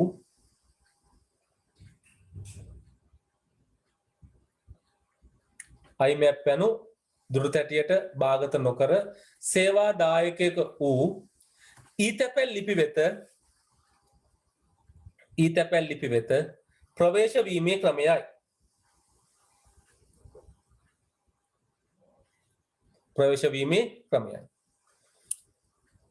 If you look at now, SMTP, POP, IMAP are collectively used in email services. SMTP එකයි POP එකයි IMAP එකයි අපි කියන පොදුවේ ඊතැපැල් ලිපි සඳහා පාවිච්චියට ගන්නවා. අපිට ඉස්සරහට යමු නේද? ICMP Internet Control Message Protocol. අපි අන්තර්ජාලයේ වැඩ කරන් යද්දී අපි එක එක වගේ යම් දෝෂ ඇති වෙනකොට ප්‍රශ්න තියෙනවානේ. මේ වගේ අවස්ථාවල මේවා සටහන් කරන්න තමයි මේ ICMP එක පාවිච්චි කරන්නේ. විශේෂයෙන්ම අන්තර්ජාලය පාචදේ ඇතුළු දෝෂ. මම දැන් කොහේ DNS සර්වර් එකක් තියෙනවා කියලා. යම්කිසි හේතුවක් නිසා DNS සර්වර් එක වැඩ කරන්නේ නැහැ මේ වෙලාවේ. මොකද වෙන්නේ එතකොට? එයා කියන්න බෑ මෙන්න මේ තන දෝෂයක් තියෙනවා කියලා. මෙන්න මෙතනයි ප්‍රශ්නේ තියෙන්නේ කියලා. නැත්නම් අපි අමාරු වැටෙනවනේ. එතකොට එයා කියයි. එයා මැසේජ් එකක් දෙයි. අපි මැසේජ් එක තේරුම් ගත්තොත් අපිට පුළුවන් මොකක්ද උනේ කියලා හොයාගන්න. So it will indicate that the problem is in this particular point. If you can understand that problem, you will know what to do. නේද? සමහරට කිව්වොත් IP address එක වැරදි කියලා. web address එක message එකක්. හැබැයි මේලයි ක්‍රියාත්මක වෙන්නේ අන්තර්ජාලයෙන්. කොහෙද තැනක දෝෂයක් තියෙනවා. අපේ අපි සමහර DNS වර්ග වැරද්දක් තියෙනවා. නැත්නම් අපේ communication link එකේ වැරද්දක් තියෙනවා. That should be notified. මොකද්ද වැරද්ද කියලා අපිට පෙන්වන්න ඕනේ. මෙන්න මේ කරන්නේ මොකෙන්ද? මේ ICMP කියන ප්‍රොටෝකෝල් එකෙන්. දැන් පුංචි වාක්‍යයක් ලියාගමු. ICMP Internet Control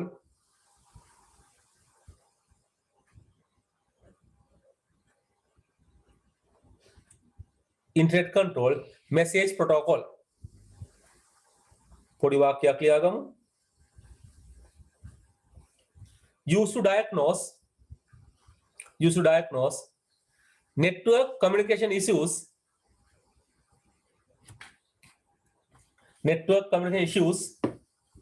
and error reporting.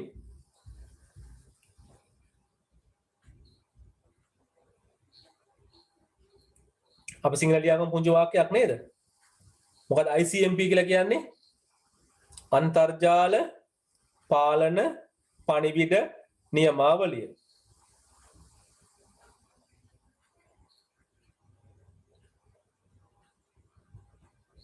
අන්තර්ජාල පාලන පණිවිඩ නියමාවලිය.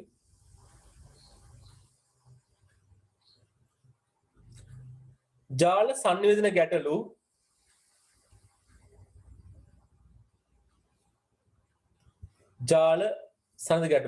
හඳුනා ගැනීමට සහ දෝෂ වාර්තා කිරීමට භාවිත කරයි. දෝෂ වාර්තා කිරීමට භාවිත කරයි.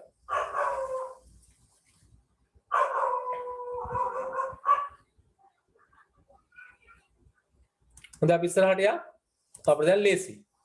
ඩොමේන් නේම් වසම් නාමය. අපි කිව්වා වසම් නාමය කියන එක හැදෙන්නේ කැලි දෙකක් නැත්නම් වැඩි ගාණක්. We said that domain name has minimum 2 parts. It can have more than 2 parts. සාමාන්‍යයෙන් 3ක් 4ක් වගේ තියෙන්න පුළුවන්.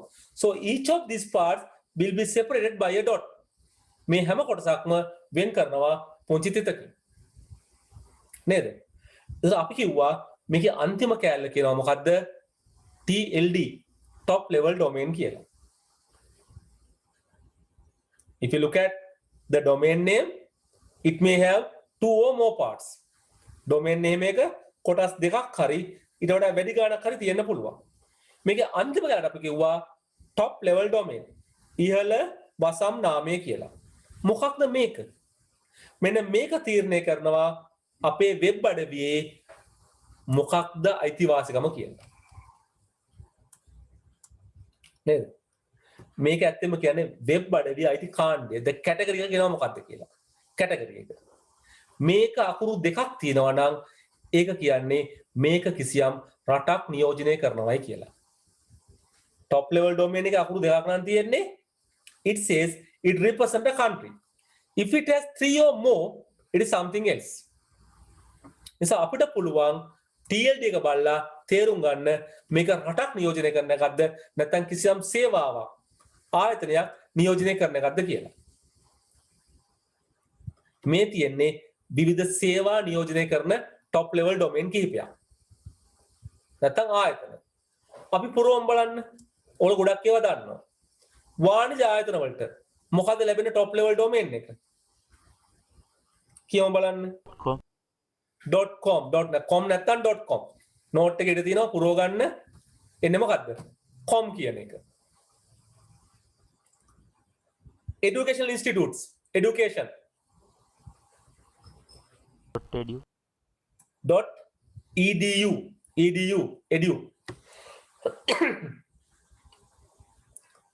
government agencies राज्य आयतन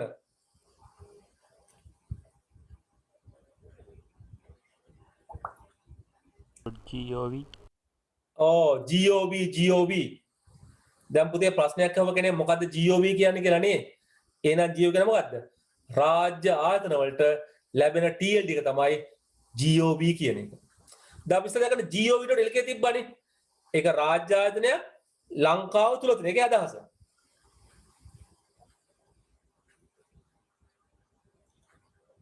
gov.lk කියන අදහස මොකද්ද රාජ්‍ය ආයතනයක් හැබැයි ඒක ශ්‍රී ලංකාව නියෝජනය කරනවා ලංකාවේ රාජ්‍ය ආයතනයක් ඒකයි gov.lk කියලා තිබුණේ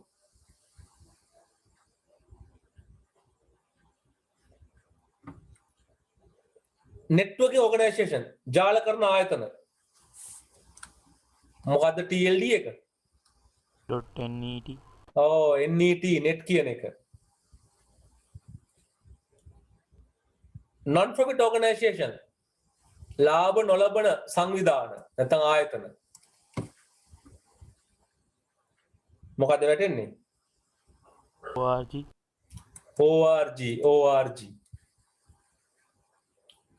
තව ගොඩක් ඒවා තියෙනවා පුතේ දුවේ ගොඩාක් වල වැටෙන්නේ අකුරු 3යි හැබැයි අකුරු 3ට වඩා වැඩි ඒවාක් තියෙනවා museums කෞතුකාගාර මොකද්ද ලැබෙන TLD එක museum කියන වචනේ මම මේක උදාහරණයක් දිගේ අතට travel කියලා එකක් තියෙනවා travel agencies කියලා කියන්නේ travel agencies වලට වැටෙන්නේ travel කියන වචනේ ඉතින් ඇත්තටම ප්‍රශ්නේ තියෙන්නේ අපි ගොඩක් වෙලාවට පාවිච්චි කරන අකුරු තුනේ ඒවා ප්‍රසිද්ධ ඒවා හැබැයි ඊට වඩා අකුරු දිනව තියෙනවා මම මේක එක උදාහරණයක් දුන්නේ අපිට මේක දැනගත යුතු නිසා there are so many TLDs I listed down few to you there are so many but I just listed down few of them අපි කිහිපයක් විතරක් දැම්මා තව ගොඩක් ඒවා තියෙනවා හොඳ අපි ඉස්සරහට රටවල් ගැන කතා කරන්නනේ රටවල් ගැන අයවල සමහරවිට country code කියලා මේක country code කියලා කියනවා නේද ඉතින් බලන්න දැන් මේවට දාන්න පොත බලන්න ඕස්ට්‍රේලියා මොකක්ද ලැබෙන country code එක au India India IN China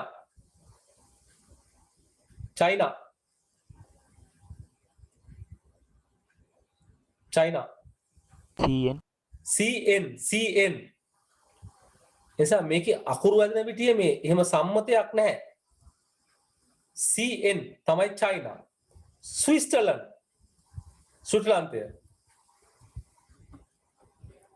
මොකද්ද පුතේ හිතෙන්නේ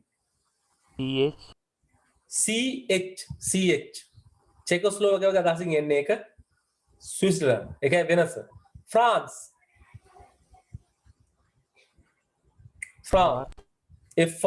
FR United States මොකද වෙන්නේ ඒක නම් දන්නවනේ US South Africa ටිකක් වෙනස් ඒක වෙන්නේ ZD කියලා South Africa ZD කියලා වැටෙන්නේ ඒකට SA නෙමෙයි හොඳ ZD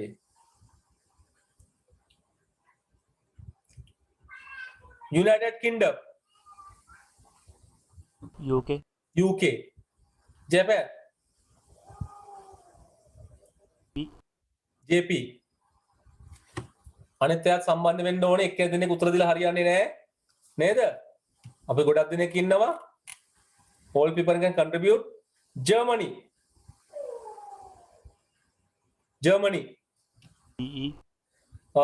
ඒක වෙනස් ඒක වැටෙන්නේ DE කියලා නේ ඩච්ලන්ඩ් කියන වචනේ ඕක එන්නේ ඩච්ලන්ඩ් කියන වචනේ.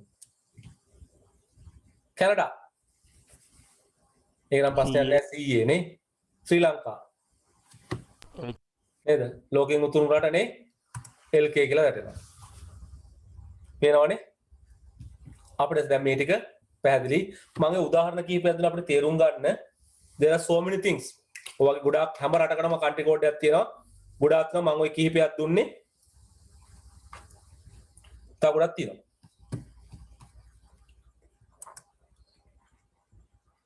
හරි අපි ඔය ටික ලියලා තියෙනවා. එනිසා අපි යමු දැන්. මෙන්න මේවේ අඳුර ගන්න මොනවද domain name එක මොකක්ද top level domain එක. මම මිනිත්තු දෙකක් දෙන්නම් පුරවන table එක අපි ඊට පස්සේ අහනවා මොනවද මේකෙන් domain name එක මොකද්ද මේකේ TLD කියලා. මිනිත්තු එකමාරක් දෙකක් මම දෙන්නම් ටක් ගාලා පුරවන්න අපි ඊට පස්සේ එක එක නෑන් අහනවා තමන් මොනවද පෙරෙව්වේ කියලා.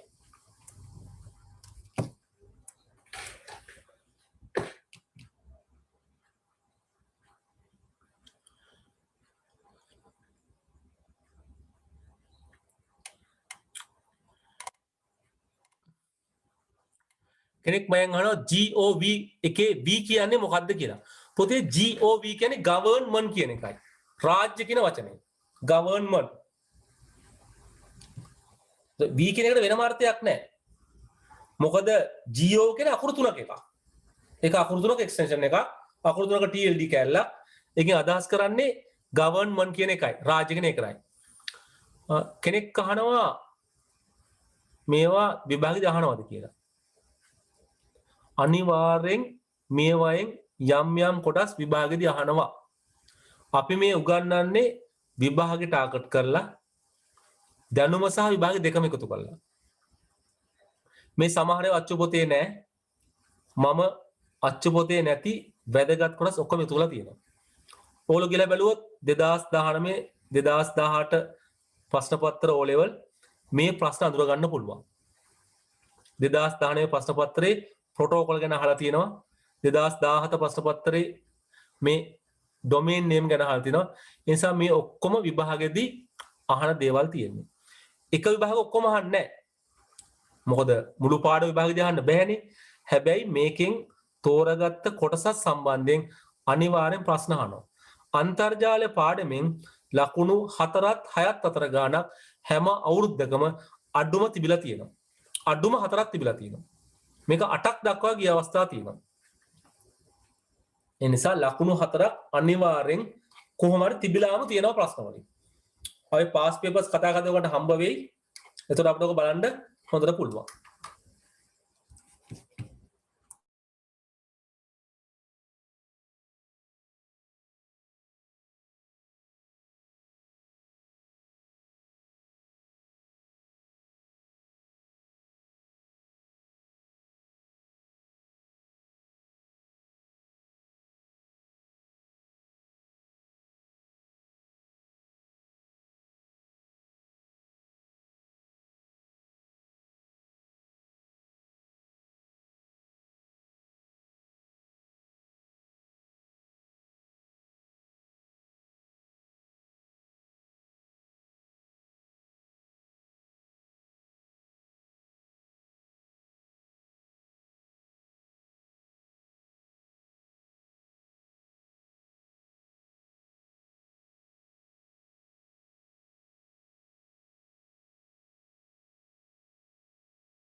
හොඳයි මම හිතනවා ඔයගොල්ලෝ දැන් පුරවලා තියෙන ටේබල් එක අපිට ගන්න පුළුවන් නේද? පළවෙනි එක මොකද වසම්නාමය? What is the domain name of the first one? google.com google.com. What is the top level domain? මොකක්ද ඊළඟ වසම්නාමය? .com .com නැත්නම් com. .com තමයි කියන්නේ com කියලා මම කියනවා නේද? Second one. What is the domain name? edupub.gov.lk Very good. edupub.gov.lk. What is the TLD? .lk .lk. Third one. moe.gov.lk Very good. moe.gov.lk. What is the TLD of that? lk LK. Fourth one. nie.lk nie.lk. What is the top level domain of that? lk LK. Fifth one. donates.lk Donates.lk. TLD. lk Oh, right. මම මේ පොඩි දැන් කියනවා මේ අපි දෙවෙනි එකෙන් කියන්නේ අධ්‍යාපන ප්‍රකාශන දෙපාර්තමේන්තුව. Educational Publication Department. Third one is the Ministry of Education. අධ්‍යාපන අමාත්‍යාංශය. Fourth one is the National Institute of Education. ජාතික අධ්‍යාපන ආයතනය. Fifth one is again that is the Department of Examination. ශ්‍රී ලංකාවේ විභාග දෙපාර්තමේන්තුව සතු එක තමයි කියන්නේ. හරි. එතකොට මේ 2 3 4 5 Tamanට වැදගත්. 2 3 4 5 Tamanට වැදගත්. මේ දෙවෙනි එක කියන්නේ තමන්ගේ අච්චුවත print කරන්නේ මෙතන. අනිත් එක නාව හොයන්න පුළුවන් නේ අච්චුවත print කරන්නේ මෙතන. මේ තුන්වෙනි තමයි අධ්‍යාපන අමාත්‍යාංශය. මේ සියලු මාතර කළමනාකරණය කරන්නේ මෙතනින්. මෙතන අධ්‍යාපන අමාත්‍යාංශය. අංක 4 ජාතික අධ්‍යාපන ආයතනය. National Institute of Education. මේ තමයි ඔයගොල්ලන්ගේ සිලබස් එක හදන තැන. මෙතන තමයි ඔයගොල්ලන්ගේ ගුරුවත් පොත හදන්නේ. මතක තියාගන්න. සිලබස් එක සහ ගුරුපොත හදන්නේ NI එකෙන්. අච්චුපොත හදන්නේ Education Publication එකෙන්. 5 විභාග පවත්වන්නේ ප්‍රතිඵල දෙන්නේ මෙතනින්. ඔයගොල්ලෝ විභාගයේ වර්ණාම ප්‍රතිඵල බලන්න යන්න ඕනේ මේ වෙබ්සයිට් එකට. That website will have the result. This is the place where the results are published. තව කොටස් මේකේ තියෙනවා. ඒ දේවල්. මම මේකයි මේ ටික දැම්මේ Tamanට යම් දෙයක් දැනගන්න ඕන නිසා. 6 වෙනි එක. 6th one. unicode.org Yeah, unicode.org. That is the domain name.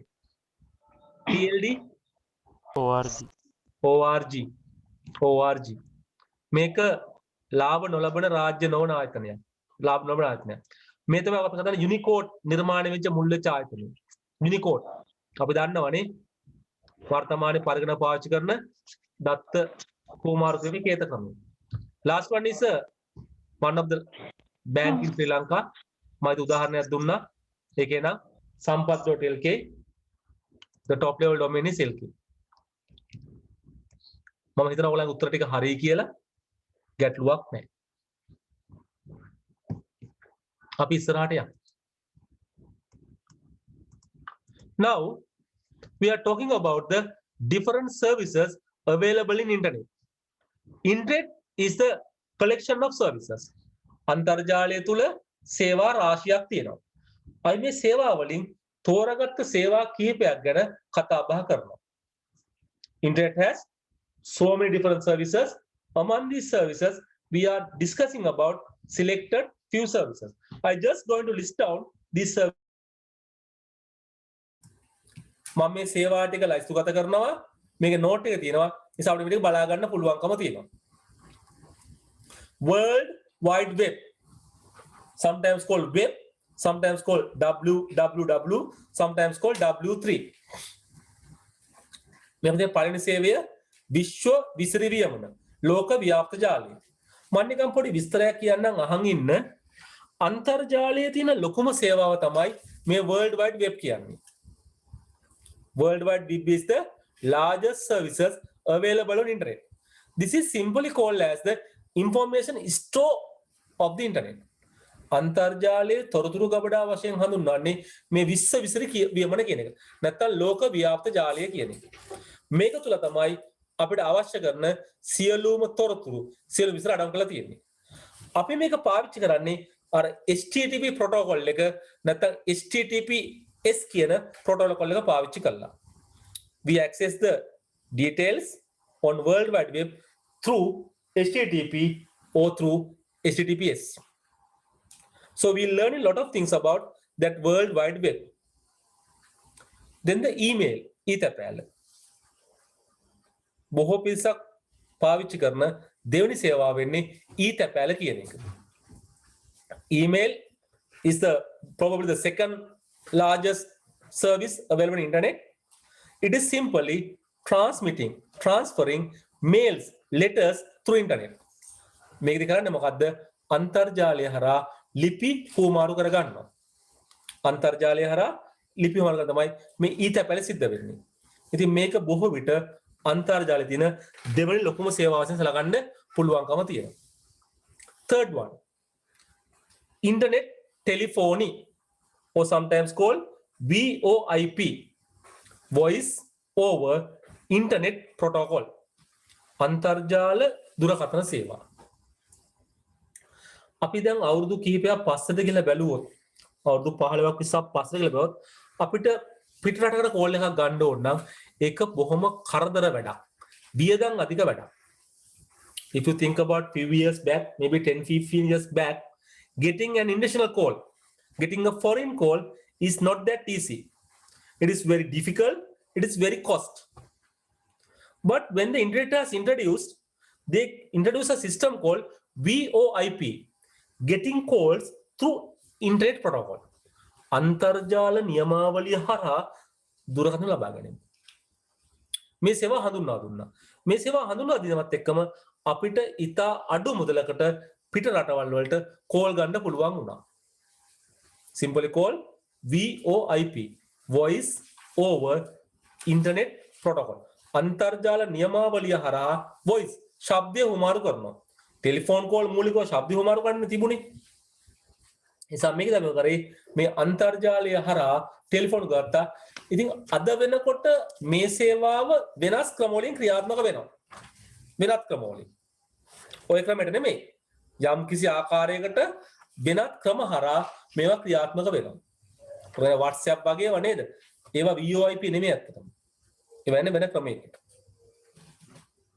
ඉස්සර මෙතන වෙනම සේවා තිබ්බා. ඩයල් පෑඩ් කියලා නේද? ඒ වගේ සේවා හරහා තමයි අපි දුරකථන සේවා ගත්තේ අන්තර්ජාලය හරහා. එතනදී අපිට පිටරට කෝල් පහසුවෙන් ගන්න පුළුවන් වුණා, අඩු මුදලට ගන්න පුළුවන් වුණා. එතනදී මෙහෙම දෙයක් තියෙනවා. ඇත්තටම අපි කිව්වොත් ඇමරිකාවට කෝල් එකක් ගන්න එක ලාභුණා ඒ දවස්වල අන්තර්ජාලය හරහා ඉන්දියාවට ගන්නවට වඩා. මොකද අපි ඉන්දියාව ළඟ තිබ්බට අන්තර්ජාල සම්බන්ධතාවය ගත්තොත් ඇමරිකාව අපිට ළඟ අන්තර්ජාල සම්බන්ධතාවය. ඉන්දියාව දුරයි. තේරුණාද? ඉන්දියාව රටක් වශයෙන් අපිට ළඟයි භූගෝලීයව. But when you talk about the internet, it is far away to us. The communication channel is not close to us with the India. ඊට ළඟයි අපිට ඇමරිකාව. අන්තර්ජාලය. එසා ඒ දවස්වල ඇමරිකාවට කෝල් එකක් ගන්න එක ලාභ වුණා ඉන්දියාවට වඩා. සිංගප්පූරුවට කෝල් එකක් ගන්න එක ලාභයි ඉන්දියාවට වඩා. That was there. හැබැයි අද වෙනකොට මේ සේවාව ඒ ක්‍රමයට ක්‍රියාත්මක වෙන්නේ නැහැ. වෙන ක්‍රමවලට අද ක්‍රියාත්මක වෙන්නේ. We had that service, but today they work in different way. ඊළඟ ශනික පණිවිඩ instant messaging. මේක සරලව මම කියන්නේ SMS හා කිට්ටුයි. SMS වගේ. SMS නෙමෙයි. ඔල SMS දන්නනේ. short message service. කෙටි පණිවිඩනවා අපි දුරකථන ජාලයක් කරා. ශනික පණිවිඩ කියන්නේ මොකද්ද? අන්තර්ජාලය හරහා කුඩා පණිවිඩයක් අන්තර්ජාලය හරහා ලෝකයේ පුරාම යවනවා. We are sending a short message in real time all over the world. තත්ත්වකාලීනව ලෝකයේ පුරාවටම පුංචි මැසේජ් එකක් අපිට යවන්න පුළුවන් කවදාද මේ ශනික පණිවිඩ සේවාව හරහා. පොඩි පණිවිඩයක්. ලොකු එකක් නෙමෙයි. We can quickly send all over the world. අපිට ලෝකයටම මේ පණිවිඩේ ඉතා ඉක්මනින් යවන්න පුළුවන්. මම කිව්වේ දුර අඩු එක ලෝකයේ නේද? So communication distance is reduced. It become a global village. අද ලෝකය විශ්ව ගම්මානයක් වෙලා සම්නිධන දුර පණිවිඩවල දුර අඩුලා තියෙනවා. ඊළඟ next one is the internet chat. Internet chat. Basically called internet relay chat. අන්තර්ජාල සංවාද. අපි කරන්නේ මොකක්ද ඒකදී අන්තර්ජාලය හරහා කණ්ඩායමක් එක්ක පුද්ගලයෝ දෙන්නෙක් එක්ක සාකච්ඡා පවත්වනවා. සංවාදය දෙනවා. We do chatting. අද නම් මේක ගොඩාක් වෙලාවට සිද්ධ වෙනවා. බොහෝවට සිද්ධ වෙනවානේ යම් යම් ආකාරයේ සංවාද මණ්ඩප හදලා අපි සංවාදය දෙනවා. We can make forums. Through the forums we can make the chatting with the interest people. යම් කිසි ආකාරයක සමාන හැඟීම් තියෙන සමාන අවශ්‍යතා තියෙන මිනිස්සු එකතු වෙලා යම් කිසි ෆෝරම් එකක් සංවිධානයක් නිර්මාණය කළා සංසදයක් නිර්මාණය කළා සාකච්ඡා පවත්වනවා. අද ඒක ගොඩක් වෙලාවට අන්තර්ජාල ඉසුර සිද්ධ වෙනවා. Next one is the file transfer protocol. ගොනු හුවමාරු නියමාවලිය. ඒ ගැන අපිට දන්නවනේ නේද? දැන් ටිකක් දන්නවා. මොකද කරන්නේ අපි? අන්තර්ජාලයේ දුරස්තව තියෙන පරිගණක දෙකක් අතර විශාල ප්‍රමාණය ගොනු හුවමාරු කරනවා. We are transferring large size files, large capacity files through the internet which are remotely located. දුරස්තව තියෙන පරිගණක දෙකක් අතර file හොන. Basically larger size files. අපිට ඊතැපෑල හරහා ෆයිල් යවන්න පුළුවන්. ඒක හරහා තමයි ෆයිල් යවනවා. මේක තව ක්‍රමයක්. අපිට විවිධ ක්‍රම තියෙනවානේ. එක ක්‍රමයක් තමයි ඊතැපෑල හරහා ෆයිල් යවන්න පුළුවන්. But the better way is send through the file transfer protocol. වඩාත් හොඳ ක්‍රමය ගොනු හුවමාරු නියමාවලි පහසුකම් පාවිච්චි කරලා ෆයිල් යවන එකයි. Look at the next one. Remote login or remote access, sometimes called telnet. දුරස්ත ප්‍රවේශය නැත්නම් දුරස්ත පිවිසුම. මේක මොකක්ද? මේක ලස්සන දෙයක්. අපි කරන්නේ මොකද්ද මේකෙදී? දුර තියෙන කම්පියුටර් එකට අපි ඇතුල් වෙනවා. We are entering a remotely located computer from your location. තමන් ඉන්න තැන ඉඳන්ම දුරස්තව තියෙන පරිගණකයට ඇතුල් වෙනවා. අන්තර්ජාලය හරහා. ඇතුල් වෙලා ඒ පරිගණකයේ යම් යම් ක්‍රියාවන් පාලනය කරනවා. We logging, we entering a remote computer from your location, then we are handling, managing, controlling that computer. අපි දුර ඉඳන් අර පරිගණකය පාලනය කරනවා හසුරවනවා. අපි කියනවා දුරස්ත ප්‍රවේශය කියලා.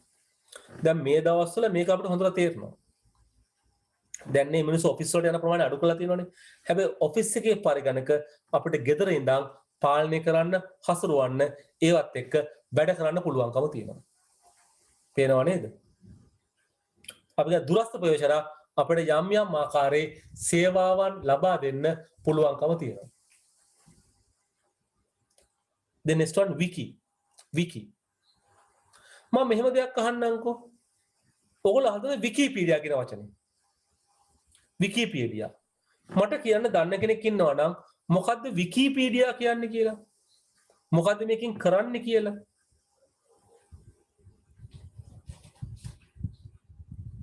කෙනෙක්ට කියන්න පුළුවන්ද මොකද්ද විකිපීඩියා කියන්නේ කියලා? අහලා තියෙන කෙනෙක්, දන්න කෙනෙක්? digital විශ්වකෝෂය. අන්න හරි. Wikipedia is the world largest encyclopedia. අන්තර්ජාලයේ පළ කරලා තියෙන මේක විශ්වකෝෂයක්. විශ්වකෝෂයක් කියනවා. හොඳයි මොකද්ද විශ්වකෝෂයක් කියලා කියන්නේ? What is an encyclopedia? පුළුවන් ද කෙනෙක්ට කියන්න මොකද්ද මේ විශ්වකෝෂයක් කියන්නේ කියලා? What is an encyclopedia? මොකද්ද මේකේ අදහස?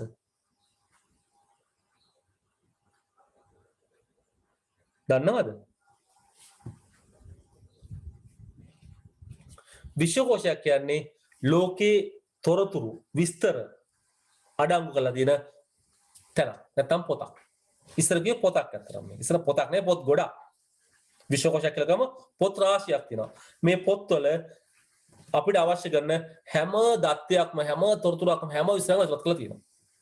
Encyclopedia is a collection of data, information, details, lot of things are there. අපිට ඕනම දෙයක් අපිට මේ encyclopedia එකකින් දැනගන්න පුළුවන්. ඉස්සරම print කරා. පොත් වශයෙන් print කරා.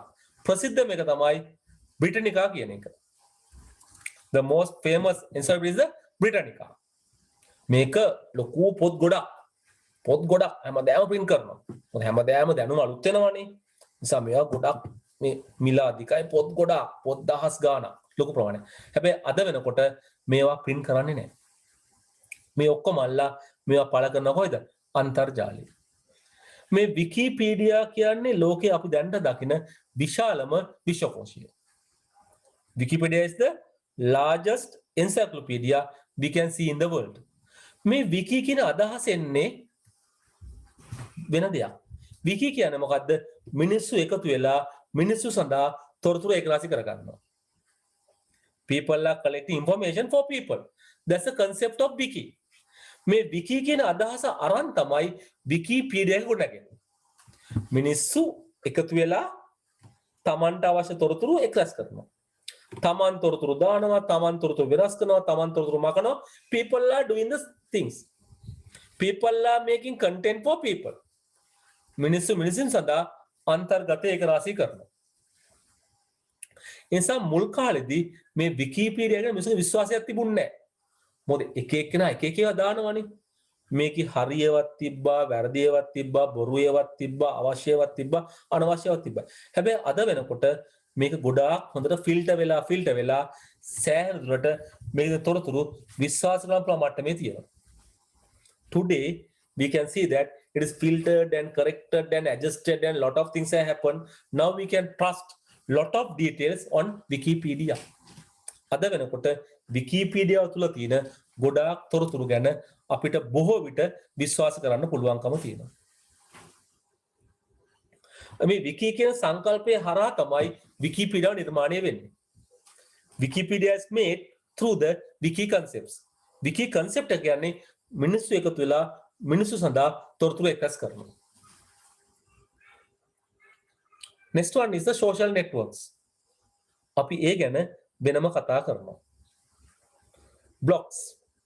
It is very close to say social networks but not same. It is also we are discussing. Sabandi Saappu Sawari online shopping.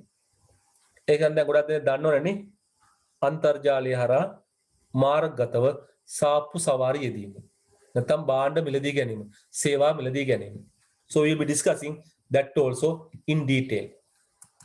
එන අපි ඉස්සෙල්ලාම යන් World Wide Web එක ගන්න. World Wide Web විශ්ව විසිරිවියමන. මේක තමයි අන්තර්ජාලයේ තොරතුරු ගබඩාව. මේ සංකල්පය ලෝකෙට හඳුන්වා දෙන්නේ ශ්‍රීමත් ටිම් බර්නර්ස්-ලී කියන පුද්ගලයා. The World Wide Web concept is invented and introduced by the Sir Tim Berners-Lee. He is the person who make the World Wide Web concepts, where it influence the life of the day-to-day life of the human. අදනොට මේක මිනිසාගේ දෛනික ජීවිතේට ඉතා ඉහළ බලපෑමක් කරලා තියෙනවා. නේද? මේ විශ්ව විසිරවියමන එහෙම නැත්නම් ලෝක ව්‍යාප්ජාලය මිනිසුන්ගේ ජීවිතේ ගොඩාක් තැන් වලට බද්ධ වෙලා සම්බන්ධ වෙලා තියෙනවා.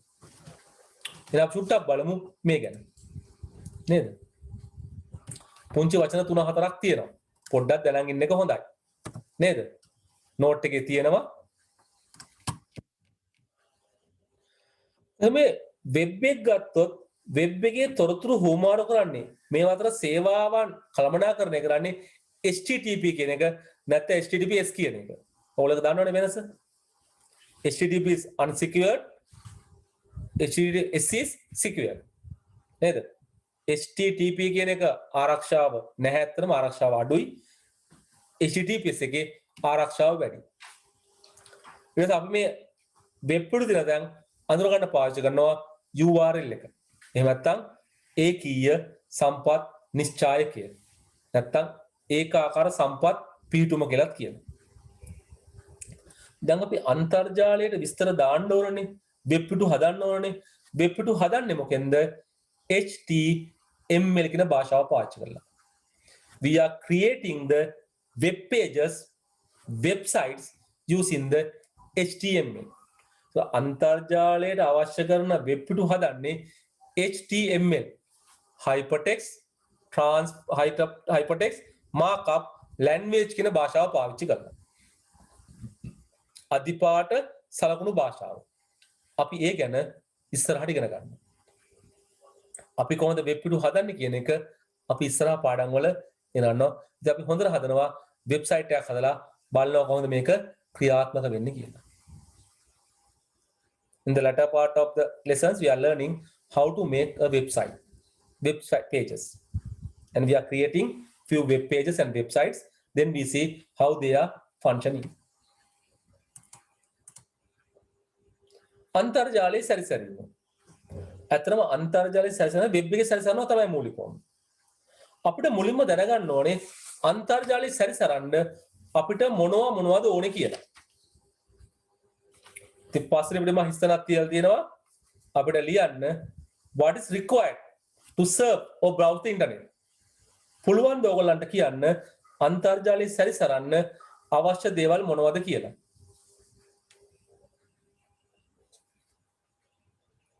මොනවද ඕනේ? දෙකක් ඕනේ.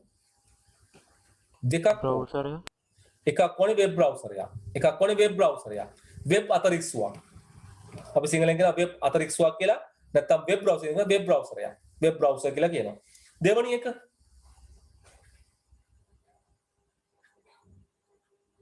ඊළඟට අපිට මොකක්ද ඕනේ? ලිපිනය web address එක web ලිපිනය. So we need two different things. One is the web browser, other one is the web address. අපිට මුලින්ම ඕනේ web අතරික්සුවක් web browser එකක්. දෙන්නට අපිට ඕනේ web ලිපිනයක්. ඒ දෙක ලියා ගන්න නේද?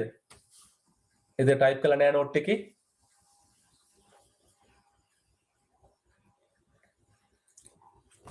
Next one is what is a web browser? Web අතරික්සුවක් කියන්නේ මොකක්ද?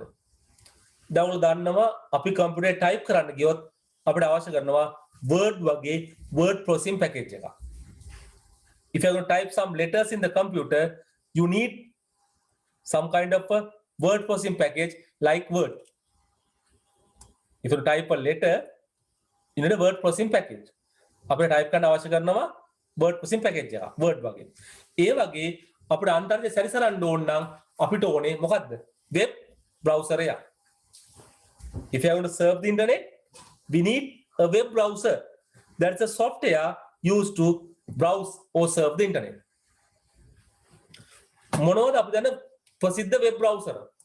ගොඩක් ඒවා තියෙනවා. මම මේ නම් ටික දුන්නා. අයි පුංචි දෙයක් මේක පුරවන්න ඕනේ දැන්. මම රූපඩියක් ඇඳා මෙතන මම නෝට් එකේ දුන්නේ නැහැ මොකද මේවා පාට ඒවා පේන්නේ නැහැ නෝට් එකේ නේද? නිසා මේ ඔයගොල්ලෝ දැකලා තියෙන ඒවා මේකේ ඒවා මේ මුලින්ම තියෙන්නේ Internet Explorer. Next one is the Microsoft Edge. Then you will see the Google Chrome,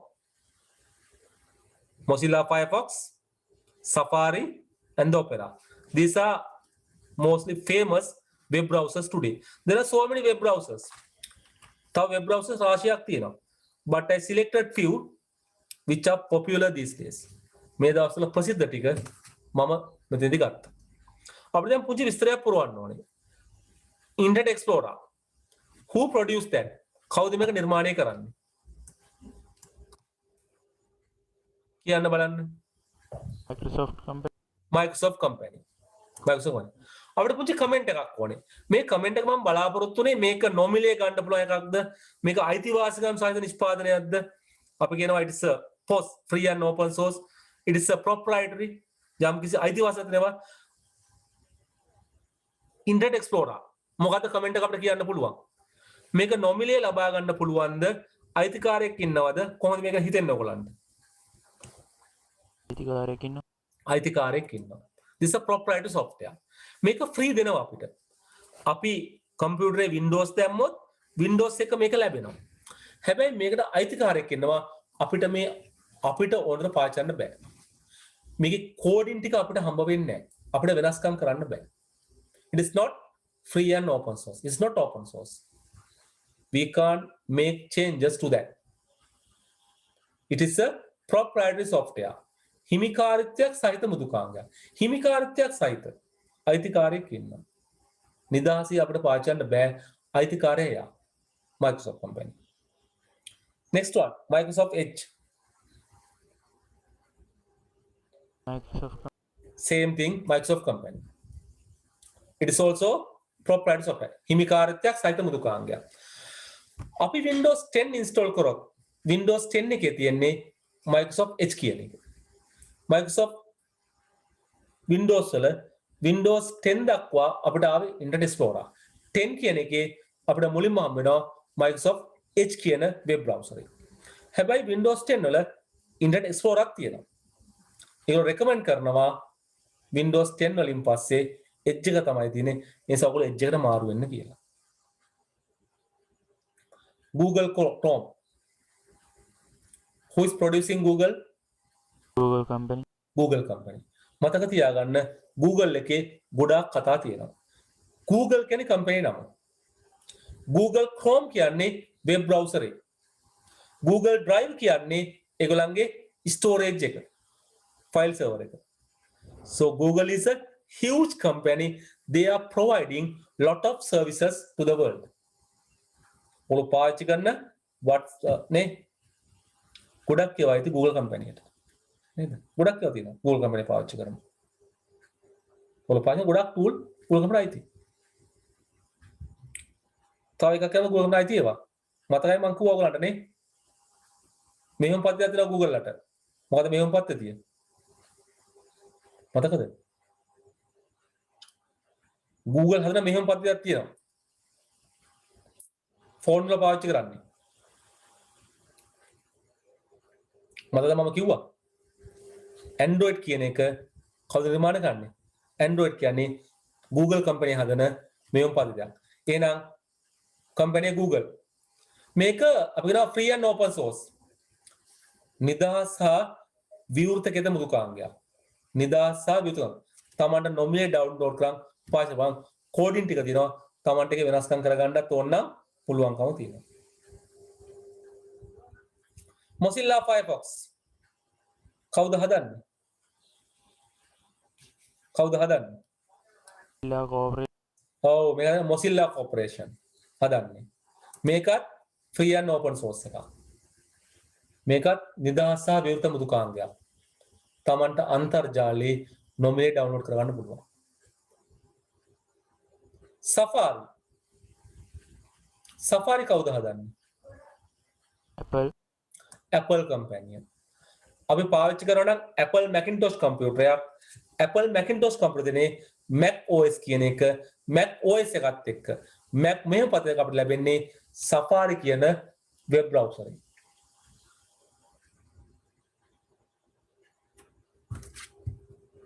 අපිට හම්බ වෙන්නේ Safari කියන web browser එක. මේක අපි කියනවා මෙන්න මේ වගේ Macintosh කියන පරගණක පාවිච්චි කරන ප්‍රසිද්ධම මෙහෙයුම් පද්ධතිය.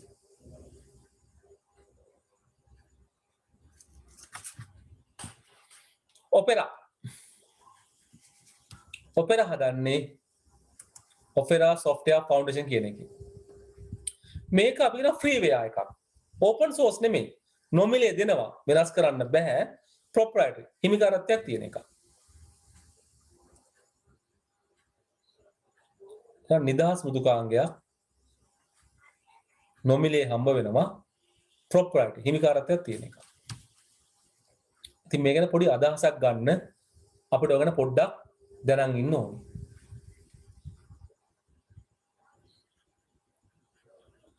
අපි යන් ඉස්සරහට web address එක. ඔය ගැන දන්නවනේ. නේද? Web address is the place where we store data. දත්ත තැන්පත් කරන තැන ලබන නම තමයි ඕක. අපිට අන්තර්ජාලය සැරිසරන්න ඕන නම් අපිට අනිවාර්යෙන් වෙබ් ඇඩ්‍රස් එකක් ඕනේ. ඕගොල්ලෝ දන්නවා පරිගණකවල IP ඇඩ්‍රස් එක තමයි යන්නේ. හැබැයි අපි පාවිච්චි කරන්නේ වෙබ් ඇඩ්‍රස් එක. දැන් ප්‍රශ්නේ තියෙන්නේ අපි වෙබ් ඇඩ්‍රස් එක දන්නේ නැත්තම් මට යම් තොරතුරක් හොයාගන්න ඕනේ මට වෙබ් ඇඩ්‍රස් එක දන්නේ නැහැ මම. එතකොට කොහොමද අපි තොරතුරු හොයාගන්නේ? How do you find the information if you do not know the web address? පුළුවන් කෙනෙක් උත්තරේ කියන්න.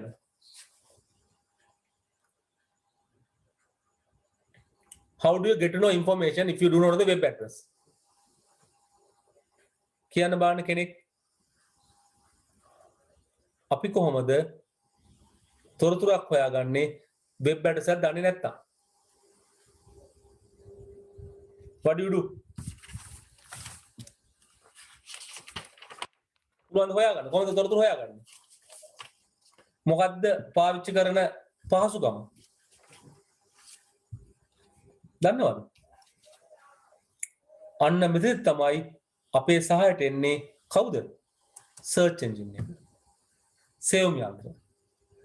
If you do not know the address of a website, but if you don't find the details, information, then you get the help of a search engine. අපිට යම් තොරතුරක් හොයාගන්න ඕනේ. හැබැයි අපි වෙබ් අඩවියේ ඇඩ්‍රස් එක දන්නේ නැහැ. Then you get the help from the search engine.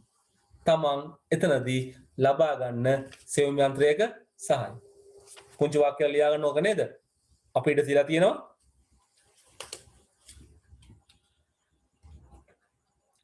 ආයෙ පිටුවේ උඩ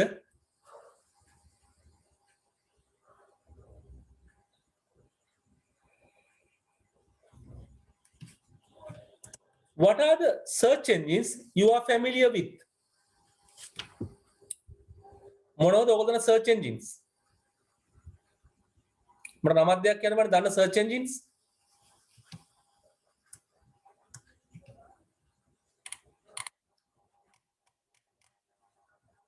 දන්නවනේ කොහොනම්? කියන්න බෑ එකක් දෙකක්? Google එක alright තව එකක් තව එකක් අනිත් කල සම්බන්ධ වෙන්න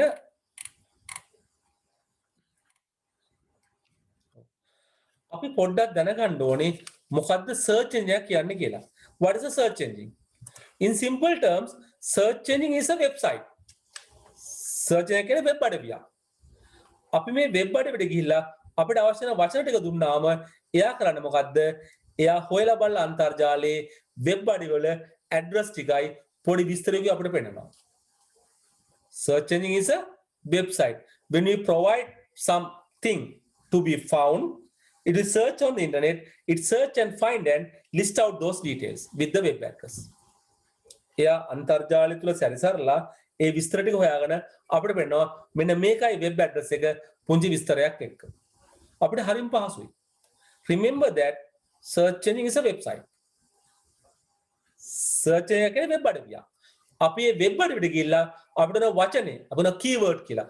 අපි keywords දුන්නාට පස්සේ එයා අපිට අවශ්‍ය කරන තොරතුරු තියෙන web අඩවිවල ලිපින ටික පෙන්නනවා. Whenever we give the keywords, it search on the internet, on the web, and list out the address of those websites with some detail. So හරිම පහසුයි. මොකද අපිට වෙබ් අඩවි ඔක්කොම නම් ටික මතක තියාගන්න පුළුවන් කමක් නැහැ. හේතු කිහිපයක්. එකක් තමයි හැමදේම අලුතෙන් වෙබ් අඩවි 100,000 ගණන් මේකට එකතු වෙනවා. Every day thousands of websites are adding to the internet. And the same time some of the web addresses are disappearing from the internet. සමහර වෙබ් ලිපින වෙබ් අඩවි අන්තර්ජාලයෙන් නැති වෙලා යනවා. අයින් වෙලා යනවා. එතකොට අපිට මේ හැම වෙබ් ඇඩ්‍රස් එකක්ම මතක තබා ගැනීමේ හැකියාවක් නැහැ.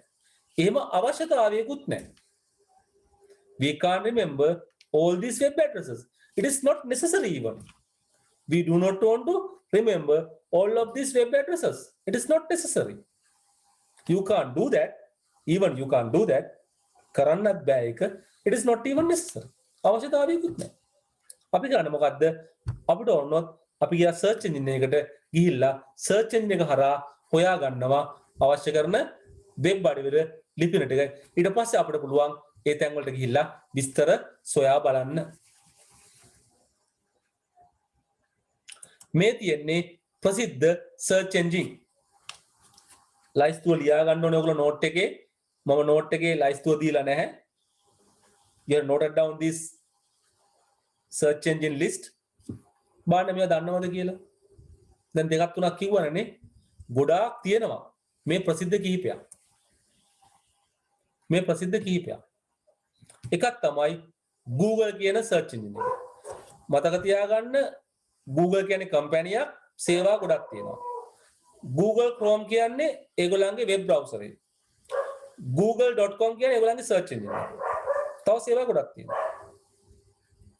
Google company providing so many services. Google Chrome is the web browser. google.com is the search engine. ඊළාට Bing සහ MSN මේ දෙකම නිර්මාණය කරන්නේ Microsoft company. MSN කියන්නේ Microsoft network කියන එකයි. ඉස්සර ඒගොල්ලෝ search engine එක වශයෙන් පාවිච්චි කරේ MSN එක. හැබැයි ළඟදී ඒගොල්ලෝ හඳුන්වා දුන්නා අලුත් search engine එකක්. ඒක තමයි කියන්නේ Bing කියලා. තාමත් MSN එකත් වැඩ. Bing is the latest search engine introduced by the Microsoft company. ඔයගොල්ලෝ Google Chrome පාවිච්චි කරනවා නම් ඒක ඇතුලේ ඉබේ search කරන්නේ Google search engine එක හරහා. ඔයගොල්ලෝ පාවිච්චි කරන්නේ Google Chrome web browser එක නම් නිකන් search කරන්න ගියොත් එයා search එකට පාවිච්චි කරන්නේ Google Chrome search engine එක. If you use the Internet Explorer or the Microsoft Edge, that by default they use the Bing or MSN for that one. Today they use Bing.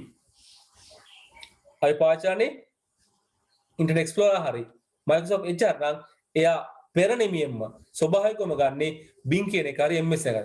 දැන් ගන්නේ Bing එක. මේ Microsoft company ප්‍රසිද්ධ search engine දෙක. Yahoo. ඒක තවත් එක search engine එකක්. මුල් කාලේ බිහි වෙච්ච එකක්. තාමත් සෑහෙන පිරිසක් ඒක පාවිච්චි කර ගන්නවා. Yahoo also famous search engine used by so many people even today. Ask. මේකත් උද search engine එකක්.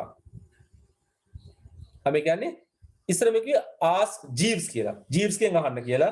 මේක හැදෙන ප්‍රශ්න සහ උත්තර වගේ. You can ask questions and get the answers.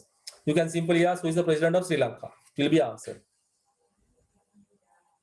අපිට ඒවද ප්‍රශ්න අහලා උත්තර ගන්න පුළුවන් හැකියාවක් මේකේ තියෙනවා. It is a very nice search engine. You can try.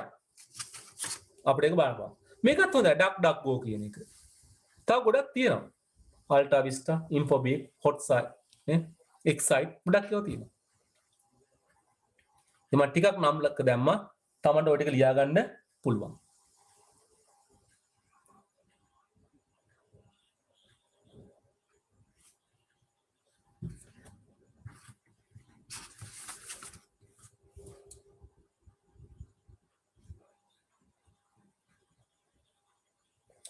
There are so many other search engines, but I listed few of them.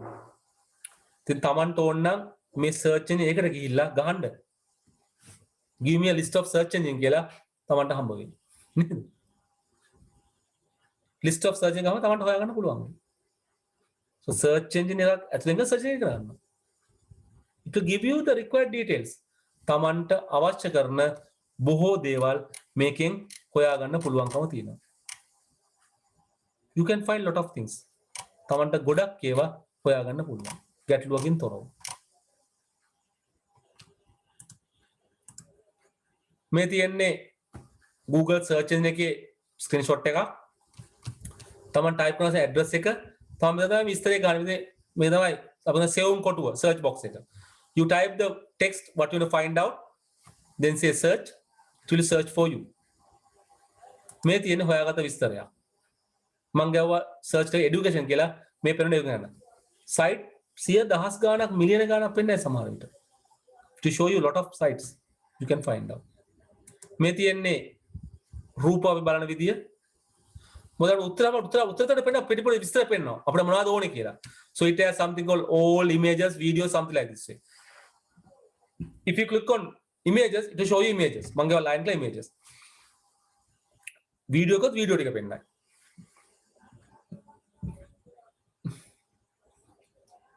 There are different options are there. You can pick what kind of things you wanted. මේ තියෙන Bing කියන search engine එක. ඉතින් මම මේක බලලා මේ රූපේ තමයි තිබුණේ. මේ රූප විටින් විට වෙනස් වෙනවා. මෙතන MSN ඉතින් මම බලද්දි මේ විස්තර ටික තිබුණා. ඕවා ඉතින් විටින් විට වෙනස් වෙනවා. විටින් වෙනස් වෙනවා. මේ Yahoo. So these things will be changed time to time. තමන් බලද්දි මේව හම්බ වෙන ගන්න නැහැ වෙනේම හම්බ වෙයි. අප්ඩේට් වෙනවනේ. මේ ask මේ DuckDuckGo තව ගොඩක් තියෙනවා. මම ටිකක් ලයිස්ට් කරලා කරේ. හොඳයි ඉතින් අපේ බලාපොරොත්තුව අද රචනය සාකච්ඡා කරන්න. අපි ලබන සතියේ අර ඉතුරු සේවා ටික විස්තර සහිතව සාකච්ඡා කරනවා. That's all we are going to discuss for today. Next week we are discussing rest the other services on internet. ඉතින් පන්ති ඉවර කරන්න ඉස්සෙල්ලා ඔයාලට මොන හරි දෙයක් අහන්න තියෙනවද? මොනවාරි අහන්න දෙයක් දැනගන්න දෙයක් තියෙනවද?